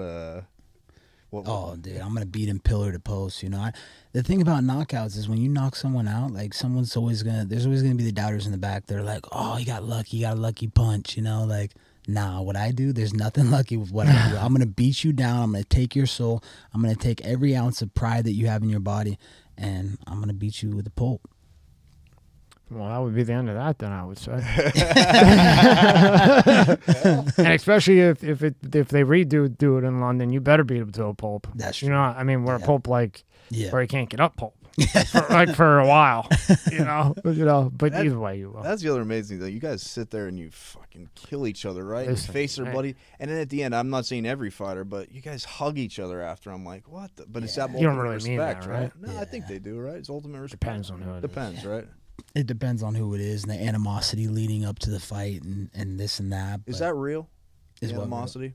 Oh, definitely. Yeah. I mean, when you're gonna get locked in a cage with someone, like we're all cage fighters, prize fighters. When you're gonna get locked in a cage with them, you can't like them. Like you need to think some dirty thoughts about them and want to mess them up and say some mean things to them to get them emotional and get them in their feelings. Because people never fight good when they're in emotions, anyways. So it's definitely real. Now, when you guys, not really you, again, I haven't really seen you get, again, you're like a Floyd. And I'm not just saying, like, you really don't get hit that bad. You don't. But then I see other guys get rocked, right? And then maybe they win and they can still talk. What do they give them, a pile of smelling salts? Yeah. Is that what it is? I don't know what it is, but they shouldn't be talking about it. Fuck no, man. I mean, usually they're getting crushed for minutes on minute. I mean, on elbows too. I'm used to hands. Yeah. We're talking out and like a leg kick. I still don't know how you guys can take a leg, like, because you guys are professionals. Yeah. And I said, how did that guy just take that? Right. And then they you hear it too. Hear it. Then the punches. Then after the fight, they could say a sentence. Yeah. I mean, I don't know if there's a gagger that they give him with the smelly sauce or what, you know. I think they started to give Joe Rogan a gag, like, hey, don't interview these fighters after they get knocked out, because there was actually a funny meme one time. A guy's like sleeping, and Joe's like trying to get his interview, trying to get his clip out. So it's pretty funny. But I think they realized that, hey, let's not, you know, interview these fighters when they're in that concussed state and their heads, you know, not thinking straight. So I think they tried to limit giving guys interviews when they've been knocked out. But I don't know. I can never relate. I've never been knocked out or not in training or in a fight. So I've never seen him. The last 3 days I've been watching, you know, anticipating. I've really never seen you get rocked. Maybe you felt, but it didn't look like to me like you did. Yeah, no. But the guys that get rocked and then, you know, they hold the microphone up. I'm like, how are these guys talking? You know, like after you hit somebody and it goes to the judge, especially you. I just like the one day I always have the ones that like they need the translator and they're like, you know, Joel asked a question and the translator repeats and they're like, blah, blah, blah, blah, blah, and the guy's like, blah, blah, blah, blah, and he's like, he said he feels great. I'm like, yeah, you know, he didn't say that. He said something else. Damn, I didn't say a damn word. That's why I cut off the translator. When they were in Brazil, they were trying to do a translator. I was like, there ain't no translating tonight. Get out of here, translator. Pissed off everybody. Well, anything you want to promote? And I know you got Bang, right? Yeah, Bang Energy, man. Shout out to Team Bang Energy. You know, Jack Owalk and all the team at Bang Energy. What they've done, they've, you know, made it possible. So, you know, my training camps are secure. I can bring in the best training partners, the best coaches to be able to maximize my training so I can be at my optimal best to win this undisputed world championship. And then big shout out to MyBookie AG. It's a betting website. They have some of the best bets and promotions over there. They give you a lot of like 50% deposit bonuses and stuff. So it's a lot of fun to go over there if you want to, you know, have fun and just do some sports gambling. But you know, I don't recommend gambling to everybody out there, but you know, some people that have, right? Yeah, some people that have limits and they can control themselves, then yeah, I think you should get out there and have Didn't fun. you say you had a code earlier? Yeah, code Colby gets you a 100% deposit bonus. If you deposit $100, you get $200. And spell it out, the website? MyBookie.ag, just like my and then bookie. Oh, MyBookie AG. Yeah, MyBookie.ag. And you use code. Bet with Colby. the best. Bet with the best. Code Colby. There you go, man. Anything else? And big shout out to my tailor Luigi Girardi in Miami. If you guys are ever in Miami, you want some of the finest Italian threads in the game. This guy has revolutionized tailor making. I mean, I will say, comfortable. I used to have to wear. I had an engineering firm. I used to wear suits all the time, like good suits like that. That is a well fitted suit, the tailored suit. Yeah. Well done. Very comfortable. How long did it take for him to do it, to get it back? It took about 2 months per suit.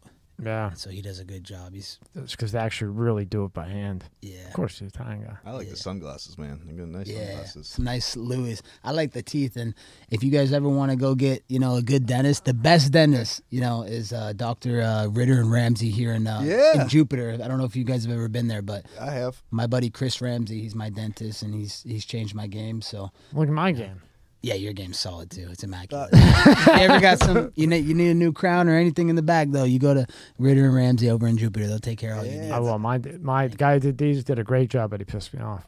So I'll go over it. No, I did. Yeah, I think Ramsey's a Philly guy. Is he? Philly. I think with the Temple where I went. Yeah. He's dealing with all the Trumps too. He's been doing a lot of their stuff too. That's awesome. So he's a very good, very professional, very clean place. You see it. He's very nice.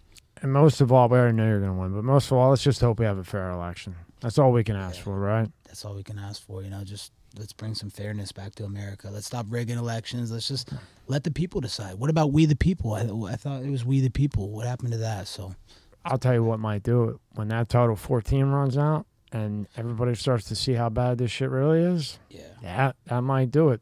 Nuts. Yeah, I always say this. I just want to, because I know you're into this stuff. Like, do you realize how many drugs are coming in? And forget about the drugs. Do you realize that terrorists are coming in? Yeah. You know, bodies. Yeah. Like, I was with the Coast Guard last week in Miami, and they're saying all the ports, all the drugs, that everything that was coming in. It's disgusting. It's just, it's not going to stop, though. Our borders are wide open, and, you know, this incompetent cabinet just has our borders wide open, or it's not. But nobody ever says about the terrorists. They're like, I just come in easily this way. Child molesters, everything. Yeah. Shit. Yeah, that's the thing. The chomos. Yeah. They're real sick fucks. Yeah. All right, man. I appreciate your time. I hope you come back again. Definitely will. Oh, great, man. Awesome. Really appreciate it, man. Appreciate you. Very humble guy. Really appreciate it, man. Thank you so much, Colby. Thank you for having me, brother. Anytime. And please come back. I definitely will. Awesome, brother. With the belt. Yeah, with the belt. There you go. We'll put that bitch Let's right on the go. table. Put Let's that do it. right here. I like that. You're Let's winning. go. That's it. Oh yeah, we will for sure. Maybe even in London. Yeah. Knock his ass out. Wherever it is, it don't matter. We're addicted to winning. Some people are addicted to drugs, gambling, cheating on their taxes. We're addicted to winning. That's what we're gonna do. We're gonna keep winning. Just give him a right in the chin from me. That used to be like right here from me. Yeah. I'll be watching, brother. All right. All right, let's go. Let's go. All right, man. Thank you very much. Thank you, brother. Go on the website, use this code, everything else. Thank you, brother. Appreciate it, bro. This episode is sponsored by Aurora. Do you know what the fastest growing crime in America is? For years, this crime rate has been surging and affecting millions of Americans. I'm talking about identity theft, and there's a new victim every 14 seconds. Yet despite this, those who have had their identity stolen are often shocked when it happens. That's why I'm excited to partner with Aurora, who is sponsoring this video. Aurora is identity theft protection, fraud monitoring, a VPN, password management, and antivirus software all into one easy-to-use app. Their VPN allows you to stay anonymous online by keeping your browsing history and personal information safe and encrypted. Protect you and your family from America's fastest growing crime. Try Aurora for free for 2 weeks and see if you or anyone in your family's personal information has been compromised. Start your free trial today. Go to aurora.com/MSCS. The link is in the description below.